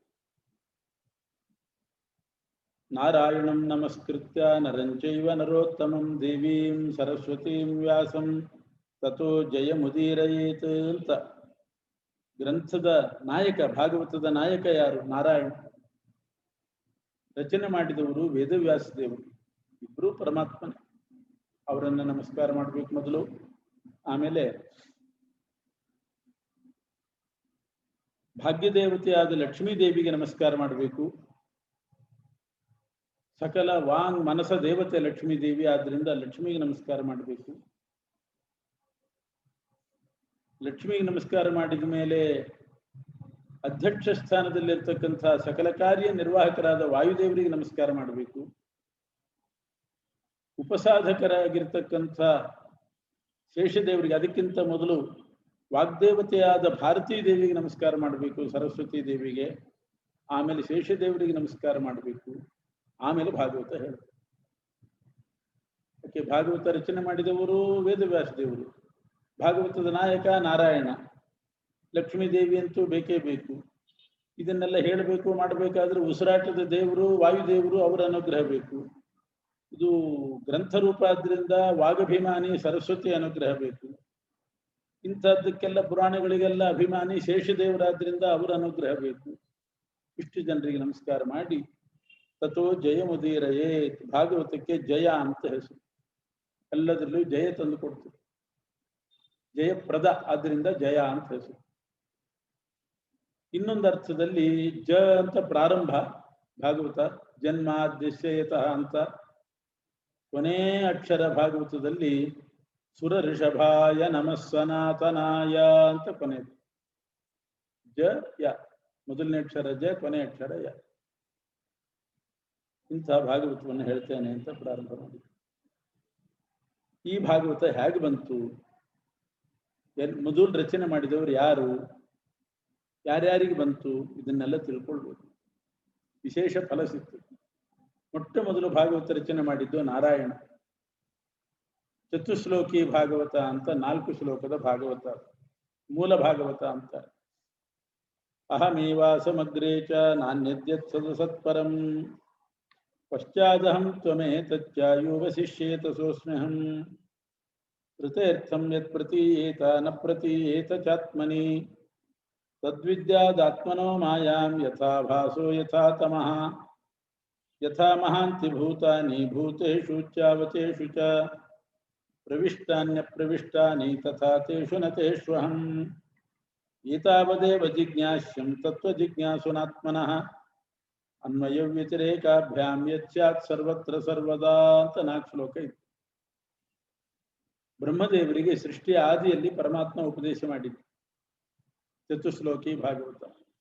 ನಾನೇ ಪ್ರಳಯ ಕಾಲದಲ್ಲಿಯೂ ಇದ್ದೆ, ಸೃಷ್ಟಿ ಕಾಲದಲ್ಲಿಯೂ ಇದ್ದೇನೆ, ಸೃಷ್ಟಿ ಮಾಡಿದವನು ನಾನೇ, ಸ್ಥಿತಿ ಕಾಲದಲ್ಲಿಯೂ ಇದ್ದೇನೆ, ಪ್ರಳಯ ಕಾಲದಲ್ಲಿಯೂ ಇದ್ದೇನೆ. ನಾನೊಬ್ಬನೇ ಸ್ವತಂತ್ರನಾಗಿದ್ದೀನಿ. ಜೀವರು ಸ್ವತಂತ್ರರೇ, ಆದರೆ ಅವರಿಗೆ ಪ್ರಳಯ ಕಾಲದಲ್ಲಿ ಸ್ವಾತಂತ್ರ್ಯ ಅನುಭವ ಇರೋದಿಲ್ಲ. ನಿತ್ಯರು, ಸ್ವತಂತ್ರರಲ್ಲ, ನಿತ್ಯರು. ಆದರೆ ಸ್ವತಂತ್ರ ಅಂತನ್ನೋ ಭಾವನೆ ಅವಾಗಿರೋದಿಲ್ಲ ಅವರು ಪ್ರಳಯ ಕಾಲದಲ್ಲಿ. ಆದರೆ ನಾನು ಹಾಗಲ್ಲ, ಪ್ರಳಯ ಕಾಲದಲ್ಲಿಯೂ ಸ್ವತಂತ್ರನಾಗಿ ಇರ್ತೇನೆ. ನನ್ನ ಸಂಕಲ್ಪಕ್ಕೆ ಬಂದದ್ದೇ ನಡೆಯೋದು, ಇಲ್ಲದಿದ್ದರೆ ನಡೆಯೋದಿಲ್ಲ. ಸರ್ವ ಪದಾರ್ಥಗಳಲ್ಲಿ ಚೇತನ ಅಚೇತನದಲ್ಲಿ ನಾನು ಪ್ರವೇಶ ಮಾಡಿದ್ದೇನೆ. ಪ್ರತಿಯೊಂದು ಚೇತನದಲ್ಲಿ ಪರಮಾತ್ಮನ ಪ್ರವೇಶ ಇದೆ, ಅಚೇತನದಲ್ಲಿದೆ. ಕಾಲದ ಪರಿಣಾಮ ಇಲ್ಲ ನನಗೆ, ಇನ್ನೊಬ್ಬ ಜೀವರ ಹಂಗಿಲ್ಲ, ಪ್ರಕೃತಿಯ ಬಂಧನ ಇಲ್ಲ, ಕರ್ಮದ ಲೇಪ ಇಲ್ಲ. ಇದು ಭಗವಂತನ ಅಸಾಧಾರಣ ವ್ಯಕ್ತಿತ್ವ. ಇದನ್ನ 4 ಶ್ಲೋಕದಲ್ಲಿ ಹೇಳಿದ್ದಾನೆ. ಆದ್ರಿಂದ ಭಾಗವತ ನಾರಾಯಣನಿಂದ ಬ್ರಹ್ಮದೇವರಿಗೆ ಉಪದೇಶ ಆಯಿತು. ಬ್ರಹ್ಮದೇವರು ಅದನ್ನ ಸ್ವಲ್ಪ ವಿಸ್ತಾರ ಮಾಡಿ ನಾರದರಿಗೆ ಹೇಳಿಕೊಟ್ರು. ನಾರದರು ಅದನ್ನ ವ್ಯಾಸರ ಮುಂದೆ ಒಪ್ಪಿಸಿದರು, ಇನ್ನೂ ವಿಸ್ತಾರ ಮಾಡ್ರಿ ಅಂತ. ವ್ಯಾಸರು 12 ಸ್ಕಂಧಾತ್ಮಕವಾಗಿ ವಿಸ್ತಾರ ಮಾಡಿ ಅದನ್ನ ನಾರದ ಮತ್ತು ಶುಕಾಚಾರ್ಯರಿಗೆ ಹೇಳಿಕೊಟ್ರು. ನಾರದರು ದೇವಲೋಕದಲ್ಲಿ ಪ್ರಚಾರ ಮಾಡಿದರು, ಶುಕಮುನಿಗಳು ಮನುಷ್ಯ ಲೋಕದಲ್ಲಿ ಪ್ರಚಾರ ಮಾಡಿದರು. ಇದು ಭಾಗವತ ಬಂದ ಕ್ರಮ. ನಾರಾಯಣನಿಂದ ಬ್ರಹ್ಮನಿಗೆ, ಬ್ರಹ್ಮನಿಂದ ನಾರದರಿಗೆ, ನಾರದರಿಂದ ವ್ಯಾಸರಿಗೆ ಬಂತು, ವ್ಯಾಸರಿಂದ ಶುಕಾಚಾರ್ಯರಿಗೆ. ಶುಕಾಚಾರ್ಯರು ಪರೀಕ್ಷಿತ ರಾಜನಿಗೆ ಹೇಳುವಾಗ ಸೂತರಿಗೂ ಹೇಳಿದರು, ಸೂತರು ಶೌನಕಾದಿಗಳಿಗೆ ಹೇಳ್ತಾ ಇದ್ದಾರೆ. ಈಗ ಇನ್ನೊಂದು ಕ್ರಮದಲ್ಲೂ ಬಂದಿದೆ. ಶ್ರೀಮನ್ನಾರಾಯಣ ಶೇಷದೇವರಿಗೆ ಹೇಳಿದ, ಶೇಷದೇವರು ಸನತ್ಕುಮಾರರಿಗೆ, ಸನತ್ಕುಮಾರರು ಸಾಂಖ್ಯಾಯನರಿಗೆ ಹೇಳಿದರು, ಸಾಂಖ್ಯಾಯನ ಋಷಿಗಳು ಮೈತ್ರೇಯರಿಗೆ, ಮೈತ್ರೇಯರು ಪರಾಶರರಿಗೆ, ಪರಾಶರರಿಂದ ಮೈತ್ರೇಯರಿಗೆ ಬಂತು, ಮೈತ್ರೇಯ ವಿದುರನಿಗೆ ಹೇಳ್ತಾನೆ. ಹೀಗೆ ನಾರಾಯಣ, ಶೇಷ, ಸನತ್ಕುಮಾರ, ಸಾಂಖ್ಯಾಯನ, ಆಮೇಲೆ ಪರಾಶರ, ಮೈತ್ರೇಯ, ವಿದುರ, ಈ ರೀತಿ 2 ಪರಂಪರೆಯಲ್ಲಿ ಭಾಗವತ ಬಂದಿದೆ. ಅವ್ರನ್ನೆಲ್ಲ ಸ್ಮರಣೆ ಮಾಡಿ ಭಾಗವತ ಹೇಳ್ತಾ ಇದ್ದಾರೆ. ಮೊದಲು ಭಾಗವತದಲ್ಲಿ ಬಂದಿರೋದು ಪರಮಾತ್ಮನ ಜಗತ್ಕರ್ತೃತ್ವ, ಜಗಜ್ಜನ್ಮಾದಿ ಕಾರಣ ಅನ್ನೋದಕ್ಕೆ ನಿದರ್ಶನವಾಗಿ ಪರೀಕ್ಷಿತ್ ರಾಜನ ಜನ್ಮ ವೃತ್ತ ಅಂತ ಬಂದಿದೆ. ಪರೀಕ್ಷಿತ್ ರಾಜ ಹೇಗೆ ಹುಟ್ಟಿದ? ಪ್ರತಿಯೊಬ್ಬರ ಜನ್ಮ ಪರಮಾತ್ಮನ ಅಧೀನ. ನಾವು ಹುಟ್ಟಿದ್ದೇವೆ ಅಂದರೆ ಭಗವಂತನ ಅನುಗ್ರಹದಿಂದ ಹುಟ್ಟಿದ್ದೇವೆ. ನಮಗೊಂದು ಮಗು ಹುಟ್ಟಿತು ಅಂದರೆ ಪರಮಾತ್ಮನ ಅನುಗ್ರಹದಿಂದಲೇ ಹುಟ್ಟೋದು. ಪರಮಾತ್ಮನ ಅನುಗ್ರಹ ಮುಖ್ಯವಾಗಿ ಬೇಕು. ಅದಕ್ಕೆ ನಿದರ್ಶನ ಪರೀಕ್ಷಿತ್ ರಾಜ. ತಾಯಿಯ ಗರ್ಭದಲ್ಲಿದ್ದಾಗ ಅಶ್ವತ್ಥಾಮಾಚಾರ್ಯರು ಆ ಪರೀಕ್ಷಿತ ಹುಟ್ಟಲೇಬಾರದು ಅಂತ ಬ್ರಹ್ಮಾಸ್ತ್ರ ಪ್ರಯೋಗ ಮಾಡಿದರು. ಆದರೆ ಭಗವಂತನ ಅನುಗ್ರಹ ಇತ್ತು. ಪರಮಾತ್ಮ ಉತ್ತರಾದೇವಿಯ ಹೊಟ್ಟೆ ಒಳಗೋಗಿ ಆ ಬ್ರಹ್ಮಾಸ್ತ್ರ ಉಪಶಮನ ಮಾಡಿ ಗರ್ಭದಲ್ಲಿರುವ ಪರೀಕ್ಷಿತನನ್ನು ಸಂರಕ್ಷಣೆ ಮಾಡಿ ಪರೀಕ್ಷಿತ ರಾಜ ಹುಟ್ಟಿದ. ರುದ್ರದೇವರು ಗರ್ಭದಲ್ಲೇ ಸಾಯಿಸಿಬಿಡಬೇಕು ಅಂತ ಪ್ರಯತ್ನ ಪಟ್ಟರೆ ಆಗಲಿಲ್ಲ. ಪ್ರತಿಯೊಬ್ಬರ ಜನ್ಮ ಪರಮಾತ್ಮನ ಅಧೀನ ಅಂತ ಅದಕ್ಕೆ ನಿದರ್ಶನ ಪರೀಕ್ಷಿತ ರಾಜ. ಹೀಗೆ ಜನ್ಮಾದ್ಯಶಯತಃ ಪರೀಕ್ಷಿತ ರಾಜ ಹುಟ್ಟಿದ ಮೇಲೆ ಮತ್ತೆ ಬ್ರಹ್ಮಾಸ್ತ್ರ ಸಾಯಿಸ್ತು. ಕೃಷ್ಣ ಬಂದು ಮತ್ತೆ ಬದುಕಿಸಿದ. ಸ್ಥಿತಿಯೂ ನನ್ನ ಅಧೀನ ಅಂತ ತೋರಿಸಿದ. ಆ ಪರೀಕ್ಷಿತ ರಾಜನ ಜನ್ಮ ಆದದ್ದು ಹೀಗೆ. ಭಗವಂತನೇ ಅನುಗ್ರಹ ಮಾಡಿ ಅವನಿಗೆ ಜನ್ಮ ಬರೋ ಹಾಗೆ ಮಾಡಿ, ಇಲ್ಲದಿದ್ದರೆ ಗರ್ಭದಲ್ಲೇ ಸತ್ತು ಹೋಗ್ಬೇಕಾಗಿತ್ತು. ಅಶ್ವತ್ಥಾಮಾಚಾರ್ಯರು ದುರ್ಯೋಧನನ ಮೇಲಿನ ಪ್ರೀತಿಯಿಂದ, ಪಾಂಡವರ ಮೇಲಿನ ದ್ವೇಷದಿಂದ ಅವರ ವಂಶ ನಾಶ ಮಾಡಬೇಕು ಅಂತ ಹೊರಟು. ಆಗಲಿ, ಅವರ ವಂಶ ಬೆಳೆಯುವಂತೆ ಮಾಡಿದ. ಒಂದೇ ಒಂದು ಕುಡಿ ಇತ್ತು ಉತ್ತರಾದೇವಿಯ ಗರ್ಭ, ಅದು ನಾಶ ಆಗಿದ್ರೆ ಪಾಂಡವರ ವಂಶ ನಿಂತು ಹೋಗ್ತಿತ್ತು. ಕೃಷ್ಣ ವಂಶ ಬೆಳೆಸಿದ. ಆದ್ರಿಂದ ಪರೀಕ್ಷಿತ ರಾಜ ಏನ್ ಮಾಡಿದ? ಪರಮಾತ್ಮ ನನಗಿಷ್ಟು ಅನುಗ್ರಹ ಮಾಡಿದ್ದಾನೆ, ಗರ್ಭದಲ್ಲಿದ್ದಾಗ ನನ್ನನ್ನು ಕಾಪಾಡಿದ. ಅವನನ್ನೇನು ಎಲ್ಲರನ್ನೂ ಕಾಪಾಡೋದು ಅವನೇ, ಎಲ್ರಿಗೂ ಜನ್ಮ ಕೊಡುವಂತೆ ಮಾಡುವನು ಅವನೇ, ಎಷ್ಟೋ ಸಲ ಆಪತ್ತು ಬಂದಾಗ ಪರಿಹಾರ ಮಾಡಿ ರಕ್ಷಣೆ ಮಾಡೋದು ಅವನೇ, ಮೃತ್ಯು ತಪ್ಪಿಸುವನು ಅವನೇ. ಅದಕ್ಕೆ ಕೃತಜ್ಞತೆ ಬೇಕಲ್ಲ. ನಮಗೊಬ್ರು ಒಂದು ಸಣ್ಣ ಬಿಡಿ ಕಾಸು ಕೊಟ್ಟರು ಸಾಕು, ಅವ್ರಿಗೆ ಕೃತಜ್ಞರಾಗಿರ್ತೀವಿ, ದೇವ್ರಿಗೆ ಕೃತಜ್ಞರಾಗುವುದಿಲ್ಲ. ದೇವ್ರಿಗೆ ಕೃತಜ್ಞರಾಗಿರ್ತೀವಿ. ಯಾರೋ ಏನೋ ಉಪಕಾರ ಮಾಡಿದ್ರು ಅಂತ ಅವ್ರ ಮೇಲೆ ಕೃತಜ್ಞತೆ ಅಪಾರ ತೋರಿಸ್ತೇವೆ. ಭಗವಂತನ ಸಂಕಲ್ಪಕ್ಕೆ ಬಂದದ್ದಕ್ಕೆ ಅವ್ರು ಮಾಡಿದ್ರು. ಪರಮಾತ್ಮ ನಮಗೆ ಮಾಡ್ತಾ ಇರೋದೆಷ್ಟು ಅದನ್ನು ವಿಚಾರಣೆ ಮಾಡೋದು. ಪರೀಕ್ಷಿತ ರಾಜ ಹಾಗಲ್ಲ. ನಾನು ಗರ್ಭದಲ್ಲಿದ್ದಾಗ ನನ್ನನ್ನು ಕಾಪಾಡಿದ, ಹುಟ್ಟುವಾಗ ಸತ್ತಿದ್ದೆ ಮತ್ತೆ ಬದುಕಿಸಿದ, ಜೀವ ತುಂಬಿದ. ಆದ್ರಿಂದ ಆ ಭಗವಂತನಿಗೆ ಪ್ರೀತಿಕರವಾದ ಕಾರ್ಯ ಮಾಡಬೇಕು. ಇದು ಪರೀಕ್ಷಿತ ರಾಜನ ಆದರ್ಶ.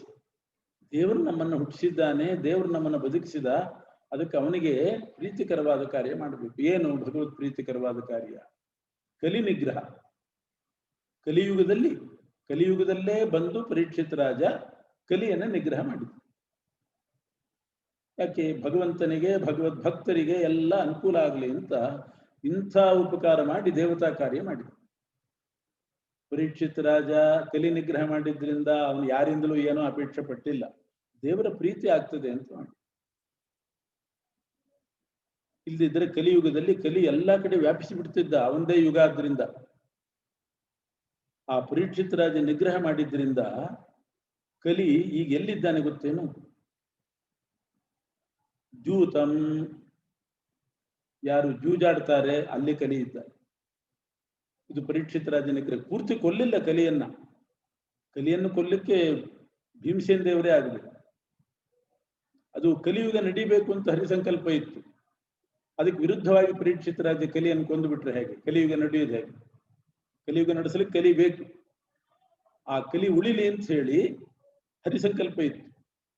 ಆದರೆ ಎಲ್ಲ ಸಜ್ಜನರಿಗೆ ತೊಂದರೆ ಆಗಬಾರ್ದು, ಅವನಿಗೊಂದು ಜಾಗ ಪ್ರತ್ಯೇಕ ಬೇಕು. ಅದಕ್ಕೋಸ್ಕರ ಕಲಿ 5 ಜಾಗ ಕೊಟ್ಟ. ಇಷ್ಟು ಕಡೆ ಮಾತ್ರ ನೀನಿರು, ಉಳಿದ ಕಡೆ ಬರಬೇಡ ಅಂತ. ಇದು ಪರೀಕ್ಷಿತ ರಾಜ ಭಗವದಿಚ್ಛೆಯಿಂದ ಮಾಡಿದ ಕಾರ್ಯ.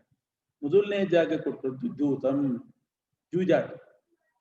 ಯಾರು ಜೂಜಾಟ ಆಡ್ತಾರೆ ಅವರಲ್ಲಿ ಕಲಿ ಇರಲಿ ಅಂತ. ಧರ್ಮರಾಜನು ಕೂಡ ಕಲಿ ಪ್ರವೇಶ ಆಗೇ ಜೂಜಾಟ ಆಡಿದ್ದು. ಎಷ್ಟು ಅನರ್ಥ ಆಯ್ತು ಇದರಿಂದ. ಆ ಜೂಜಾಟ ಆಡಿದ್ರಿಂದ ಎಷ್ಟು ಅನರ್ಥ ಆಯ್ತು. ವನವಾಸ, ಆಮೇಲೆ ರಾಜ್ಯ ಸಿಗಲಿಲ್ಲ, ಯುದ್ಧ ಭಾರಿ ಆಯ್ತು. ಕಲಿ ಅಂದ್ರೆ ಕಲಹ ಅಂತ ಇನ್ನೊಂದು ಅರ್ಥ ಉಂಟು. ಎಲ್ಲಿ ಜೂಜಾಟ ಇರ್ತದೆ ಅಲ್ಲಿ ಯಾವುದೋ ನಿಮಿತ್ತದಿಂದ ಕಲಹ ಆಗ್ತದೆ. ಜೂಜಾಟ ಸರ್ವಾತ್ಮನ ನಿಷಿದ್ಧ. ಮೊದಲನೇ ಸ್ಥಾನನೇ ಕಲಿಗೆ ಅದು ಜೂತಂ. ಜೂಜಾಟ ಅಂತಂದ್ರೆ ಆಗಿನ ಕಾಲದ ಜೂಜಾಟವೂ ಆಯ್ತು, ಈಗಿನ ಕಾಲದ್ದು ಆಯ್ತು. ಎಲ್ಲ ರೂಪಾಂತರ ಆಗ್ತಾ ಇದೆ ಅಷ್ಟೇ ಆಟಗಳೆಲ್ಲ. ಯಾವುದೋ ಒಂದು ರೀತಿ ನಾನಾ ತರಹದ ಆಟಗಳು ಬಂದಿದೆ ಈಗ. ಅವೆಲ್ಲ ಕಲಿಯ ವಾಸಸ್ಥಳ. ಕಲಹಕ್ಕೆ ಮೂಲ ಕಾರಣ ಅದು. ಅದು ಬಂದರೆ ಸಾಕು, ಕಲಿ ಮನೆಯಲ್ಲಿ ಪ್ರವೇಶ ಮಾಡಿದ ಹಾಗೆ ಲೆಕ್ಕ. ಅದಕ್ಕೆ ಆ ಕಲಿ ಬರಬಾರ್ದು ಅಂತ ನಿಗ್ರಹ ಮಾಡಲಿಕ್ಕೆ ಜೂಜಾಟದಲ್ಲಿ ಮಾತ್ರ ಇರುವಂತ ಜೂತಂ. ಪಾನಂ, ಸುರಾಪಾನ, ಅದು ಅಷ್ಟೇ, ಅದು ರೂಪಾಂತರ ಆಗಿದೆ ಈಗ.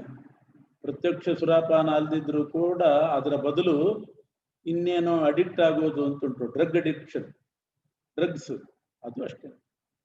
ಅದು ಸುರಾಪಾನದ ಸಮಾನವೇ. ಅಲ್ಲಿ ಕಲಿ ಇರ್ತಾರೆ. ಜೂತಂ, ಪಾನಂ, ಈಗ ನೋಡಿ ಡ್ರಗ್ ಅದೆಲ್ಲ ನೋಡ್ತಾ ಇದ್ದೀವಿ, ಅದರಿಂದ ಏನ್ ಅನರ್ಥ ಆಗ್ತಾ ಇದೆ ಅಂತ ಅನ್ನೋದು. ಕಲಿ ವಾಸಸ್ಥಳ ಜೂಜಾಟ ಮತ್ತೆ ಸುರಾಪಾನ, ಅಥವಾ ಅದರ ಪ್ರತಿನಿಧಿ ಏನೇನು ಬಂದಿದೆಯೋ ಅದು. ಜೂಜಾಟದ ಪ್ರತಿನಿಧಿಗಳೇನು ಬಂದಿದೆ ಅವೆಲ್ಲವೂ ಕೂಡ ಕಲಿಯ ವಾಸಸ್ಥಳ. ಈಗ ಸರ್ಕಾರವೂ ಚೇತರಿಸ್ಕೊಂಡಿದೆ. ಅಂಥದ್ದನ್ನ ಆಡೋರ್ನ ಒಳಗೆ ಹಾಕ್ತಾರೆ. ಏನೋ ಬೆಟ್ ಕಟ್ಟೋದು, ಅದು ಮಾಡೋದು, ಇದು ಮಾಡೋದು, ಹಣ ಸಂಪಾದನೆ, ಆಟಗಳು. ಪಂಚೀಕರಣ ಆಟ ಆಡ್ಬೋದು. ವಾದಿರಾಜರು ಮಾಡಿದ್ದಾರೆ ಒಂದು ಪಂಚೀಕರಣ ಆಟ ಅಂತ. ಅದು ತಾತ್ವಿಕವಾದ್ದು, ಆಧ್ಯಾತ್ಮಿಕವಾದ ಒಂದು ಆಟ. ಆ ಪಂಚೀಕರಣ ಆಟ ಹೋಯ್ತು, ಜೂಜಾಟ ಶುರುವಾಯಿತು. ಕಲಿ ಇರ್ತಾನೆ ಮನೆಯಲ್ಲಿ. ಸರ್ವಾತ್ಮನ ಅದಕ್ಕೆ ಅವಕಾಶ ಕೊಡಬಾರ್ದು. ಅದು ಕಲಹಕ್ಕೆ ಮೂಲ. ಜೂತಂ, ಪಾನಂ. ಸ್ತ್ರೀಯ, ವೇಶ್ಯಾಸ್ತ್ರೀಯರು. ಸ್ತ್ರೀಯರು ವೇಶ್ಯಾವೃತ್ತಿಯನ್ನು ಅವಲಂಬಿಸಬಾರ್ದು. ಎಷ್ಟು ಗಂಭೀರವಾಗಿ ಹಾಗಿರ್ಬೇಕು ಹಾಗಿರ್ಬೇಕು. ಸೂನ, ಕೊಲೆಗಡುಕತನ. ಇನ್ನೊಂದು ಬಂಗಾರದ ವ್ಯಾಮೋಹ. ಬಂಗಾರ ಬೇಕು. ದೇವಾನಾಂ ಸುವರ್ಣ, ದೇವತೆಗಳಿಗೆ ಬೇಕು ಬಂಗಾರ. ದೇವತೆಗಳಿಗೆ ಎಷ್ಟು ಬೇಕಾದ್ರೆ ಮಾಡು. ಹೀಗೆ 5 ಜಾಗವನ್ನ ಪರೀಕ್ಷಿತ ರಾಜ ಕೊಟ್ಟು ಕಲಿಯನ್ನ ನಿಗ್ರಹ ಮಾಡಿದ. ಅಥೈತಾನಿ ನ ಸೇವೇತ, ಈ 5 ತಂಟೆಗೆ ಹೋಗಬಾರ್ದು ಅಂತ ಮಾಡಿ. ಇಂಥ ಕಾರ್ಯ, ಮಹತ್ ಕಾರ್ಯ ಪರೀಕ್ಷಿತ ರಾಜ ಪರಮಾತ್ಮ ತನ್ನನ್ನು ಬದುಕಿಸಿದ್ದಕ್ಕೆ ಅವನಿಗೆ ಕೃತಜ್ಞನಾಗಿ ಮಾಡಿದ. ಇವನೇ ಮುಂದೆ ಭಾಗವತ ಕೇಳುವ ಯೋಗ ಇತ್ತು. ಮಕ್ಕಳ ಮದುವೆ ಆಯಿತು, ಮಕ್ಕಳಾದ್ರು, ಮಕ್ಕಳು ಕೈಗೆ ಬಂದರು, ದೊಡ್ಡವರಾದರು. ಆಗೊಮ್ಮೆ ಬೇಟೆ ಆಡ್ಲಿಕ್ಕೆ ಹೋದಾಗ ಶಮೀಕರಿಷಿಗಳ ಕೊರಳಿಗೆ ಹಾವು ಹಾಕಿ ಶಾಪಗ್ರಸ್ತನಾದ. ಅದು ಇವನಿಗೆ ವೈರಾಗ್ಯ ಬರ್ಲಿಕ್ಕೆ ಒಂದು ನಿಮಿತ್ತ ಆಯ್ತು ಅಷ್ಟೆ. ವೈರಾಗ್ಯ ಬರ್ಲಿಕ್ಕೆ ಒಂದು ನಿಮಿತ್ತ ಆಯ್ತು. ಹಾಗಿದ್ರು ಮಗ ದೊಡ್ಡವನಾಗಿದ್ದ. ಶಾಪನೂ ಬಂತು, ವಿರಕ್ತನಾದ. ಗಂಗಾ ತೀರಕ್ಕೆ ಬಂದು ಕೂತ, ಶುಕಾಚಾರ್ಯ ಬಾಯಿಂದ ಭಾಗವತ ಶ್ರವಣ ಮಾಡಿ ಒಂದು ಪಾದಮೂಲ ಸೇರಿ. ಇದು ಪ್ರಥಮ ಸ್ಕಂಧ ಭಾಗವತ ಹೇಳ್ತಕ್ಕಂಥ. ಇದರಿಂದ ಏನ್ ತಿಳ್ಕೊಳ್ಬೇಕು? ಮುಖ್ಯವಾಗಿ ಭಾಗವತ ಪ್ರಥಮ ಸ್ಕಂಧ ಜಗತ್ತಿಗೆ ಕೊಡುವ ಸಂದೇಶ, ಕಲಿಯ ವಾಸಸ್ಥಾನವಾದಂಥ ಇದನ್ನ ದೂರ ಇಡ್ರಿ. ಜೂಜಾಟ, ದೂತಂ, ಪಾನಂ, ಸ್ತ್ರೀಯ, ಸೂನ ಮತ್ತು ಜಾತರೂಪಂ ಅಂದ್ರೆ ಬಂಗಾರ. ಇನ್ನೇನಾದರೂ ನಮ್ಮ ಜೀವನದಲ್ಲಿ ಘಟನೆ ಆಗ್ತದೆ, ಆದಾಗ ದೇವರು ನಮಗೆ ಇಂಥ ಅನ್ಯಾಯ ಮಾಡಿದ ಅಂತ ಭಾವಿಸಬಾರ್ದು. ನಮ್ಮ ವೈರಾಗ್ಯಕ್ಕೆ ಅದು ಕಾರಣ ನಮ್ಮ ಸಾಧನೆಗೆ ಅದು ಕಾರಣ ಅಂತ ಭಾವಿಸ. ಪರೀಕ್ಷಿತ ರಾಜನಿಗೆ ಬಂದ ಶಾಪ ಅವನಿಗೆ ವರ ಆಯ್ತು. ಒಂದು ವೇಳೆ ಅವನಿಗೆ ಶಾಪ ಬರದೇ ಇದ್ರೆ ಅವನೇನು ಗಂಗಾ ತೀರಕ್ಕೆ ಬರ್ತಿದ್ದಿಲ್ಲ. ಶುಕಾಚಾರ್ಯ ಬಾಯಿಂದ ಭಾಗವತ ಕೇಳ್ತಿದ್ದ. ಪರಮಾತ್ಮ ಕೊಡುವ ತಾಪ ಅದು ನಮಗೆ ತಪಸ್ಸಿಗೆ ಸಾಧನ ಆಗ್ತದೆ ಅಂತ ಹೀಗೆ ಜ್ಞಾನಿಗಳು ಭಾವಿಸೋದು ಹಾಗೆ. ಆದ್ರಿಂದ ಶುಕಾಚಾರ್ಯರು ಇವರು ಆ ಶಮೀಕ ಋಷಿಗಳ ಮಗ ಶೃಂಗಿ ಕೊಟ್ಟ ಶಾಪವನ್ನ ಶಿರಸ ಮಾನ್ಯ ಮಾಡ್ತಾನೆ ಪರೀಕ್ಷಿತ್ ರಾಜ. ಅವನು ಯಾರು ನನಗೆ ಶಾಪ ಕೊಡ್ಲಿಕ್ಕೆ, ಆ ಹುಡುಗ ಅಂತ ಅವನನ್ನು ದಂಡಿಸಲಿಲ್ಲ. ಅವಿವೇಕಿಗಳಾಗಿದ್ರೆ ಹೋಗಿ ಅವನನ್ನು ವಧೆ ಮಾಡಿಬಿಡ್ತಿದ್ರು. ಒಳ್ಳೇದಾಯ್ತು ಅಂದ ಅವನು, ಒಳ್ಳೇದಾಯ್ತು, ನಾನು ಭಾಗವತ ಶ್ರವಣ ಮಾಡ್ತೇನೆ, ಸಾಕು, ಎಂದಿದ್ರೂ ಸಾಯೋದೆ. ಈಗ ನನಗೆ ಗೊತ್ತಾಯ್ತು ಒಂದು ವಾರಕ್ಕೆ ಮೃತ್ಯು ಬರ್ತದೆ ಅಂತ ಗೊತ್ತಾಯ್ತು, ಆ ಒಂದು ವಾರವನ್ನು ಸಾರ್ಥಕವಾಗಿ ಮಾಡ್ಕೊಳ್ಳೋಣ ಅಂತ ಗಂಗಾ ತೀರಕ್ಕೆ ಬಂದು ಕೂತ. ಶುಕಮುನಿಗಳು ಬಂದು, ಸಾರ್ಥಕ ಮಾಡ್ಕೊಳ್ಳೋದು ಅಂದ್ರೆ ಏನು? ಒಂದು ವಾರ ಸಾರ್ಥಕ ಮಾಡ್ಕೊಳ್ಳೋದು ಅಂದ್ರೆ ಭಾಗವತ ಶ್ರವಣ ಮಾಡೋದೆ. ಹರಿಕಥಾ ಶ್ರವಣ ಮಾಡೋ ನಿರಂತರ ಅಂದಿರ್ತದೆ. ಆಯ್ತು, ಹರಿಕಥಾ ಶ್ರವಣ ಮಾಡಿದ್ರೆ ಶ್ರುತಂ ಹರತಿ ಪಾಪಾನಿ, ಎಲ್ಲ ಪಾಪ ಪರಿಹಾರ ಆಗುವುದು ಶ್ರವಣದಿಂದ. ತವ ಕಥಾಮೃತಂ ತಪ್ತ ಜೀವನಂ ಕವಿಭಿರೀಡಿತಂ ಕಲ್ಮಷಾಪಹಂ. ಹರಿಕಥಾ ಶ್ರವಣ ಮಾಡಿದರೆ ಮನಸ್ಸು ತಿಳಿಯಾಗ್ತದೆ, ಪಾಪವೂ ಪರಿಹಾರ ಆಗ್ತದೆ. ಅದರಿಂದ ಅದು ನನಗೆ ಅನುಕೂಲ ಆಯಿತು ಅಂತ ಹೇಳಿ ಅಲ್ಲಿ ಹೋದ. ವ್ಯಾಸ ಪ್ರೇರಿತರಾಗಿ ಶುಕಾಚಾರ್ಯರು ಬಂದು ಪರೀಕ್ಷಿತ ರಾಜನಿಗೆ ಭಾಗವತ ಹೇಳ್ತಾ ಇದ್ದಾರೆ. ಶುಕಮುನಿಗಳು ಭಾಗವತ ಹೇಳುವಾಗ, ನಾನೆಲ್ಲ ಹೇಳೋದು, ನಮಗೇನು ಸ್ವಾತಂತ್ರ್ಯ ಇದೆ, ಒಳಗಡೆ ಬಿಂಬರೂಪಿಯಾದ ಪರಮಾತ್ಮ ನುಡಿಸ್ತಾನೆ ಅಂತ ಅನುಸಂಧಾನ ಮಾಡಿಕೊಂಡು ಆ ಬಿಂಬರೂಪಿಯಾದ ಪರಮಾತ್ಮನನ್ನ ಸ್ತೋತ್ರ ಮಾಡಿ ಭಾಗವತ ಹೇಳ್ತಾ ಇದ್ದಾರೆ. ನಮಃ ಪರಸ್ಮೈ ಪುರುಷಾಯ ಭೂಯಸೆ ಸದುದ್ಭವಸ್ಥಾನ ನಿರೋಧ ಲೀಲಯ ಗೃಹೀತ ಶಕ್ತಿ ತ್ರಿತಯಾಯ ದೇಹಿನಾಂ ಅಂತರ್ಧ್ರುವಾಯಾನುಪಲಭ್ಯ ವರ್ತ್ಮನೆ ಭೂಯೋ ನಮಃ ಸದ್ವೃಜಿನಚ್ಛಿದೆ ಸತಾಂ ಅಸಂಭವಾಯ ಅಖಿಲ ಸತ್ವಮೂರ್ತಯೇ ಪುಂಸಾಂ ಪುನಃ ಪಾರಮಹಂಸ್ಯ ಆಶ್ರಮೇ ವ್ಯವಸ್ಥಿತಾನಾಮನುಮೃಗ್ಯದಾಶುಷೇ ಅಂತ ಸರ್ವಾಂತರ್ಯಾಮಿಯಾದ ಪರಮಾತ್ಮನನ್ನ ಸ್ತೋತ್ರ ಮಾಡಿ ಭಾಗವತ ಹೇಳಲಿಕ್ಕೆ ಪ್ರಾರಂಭ ಮಾಡಿದ್ದಾರೆ. ಶುಕಾಚಾರ್ಯ ಏನು ಹೇಳಿದರು ಅನ್ನೋದನ್ನ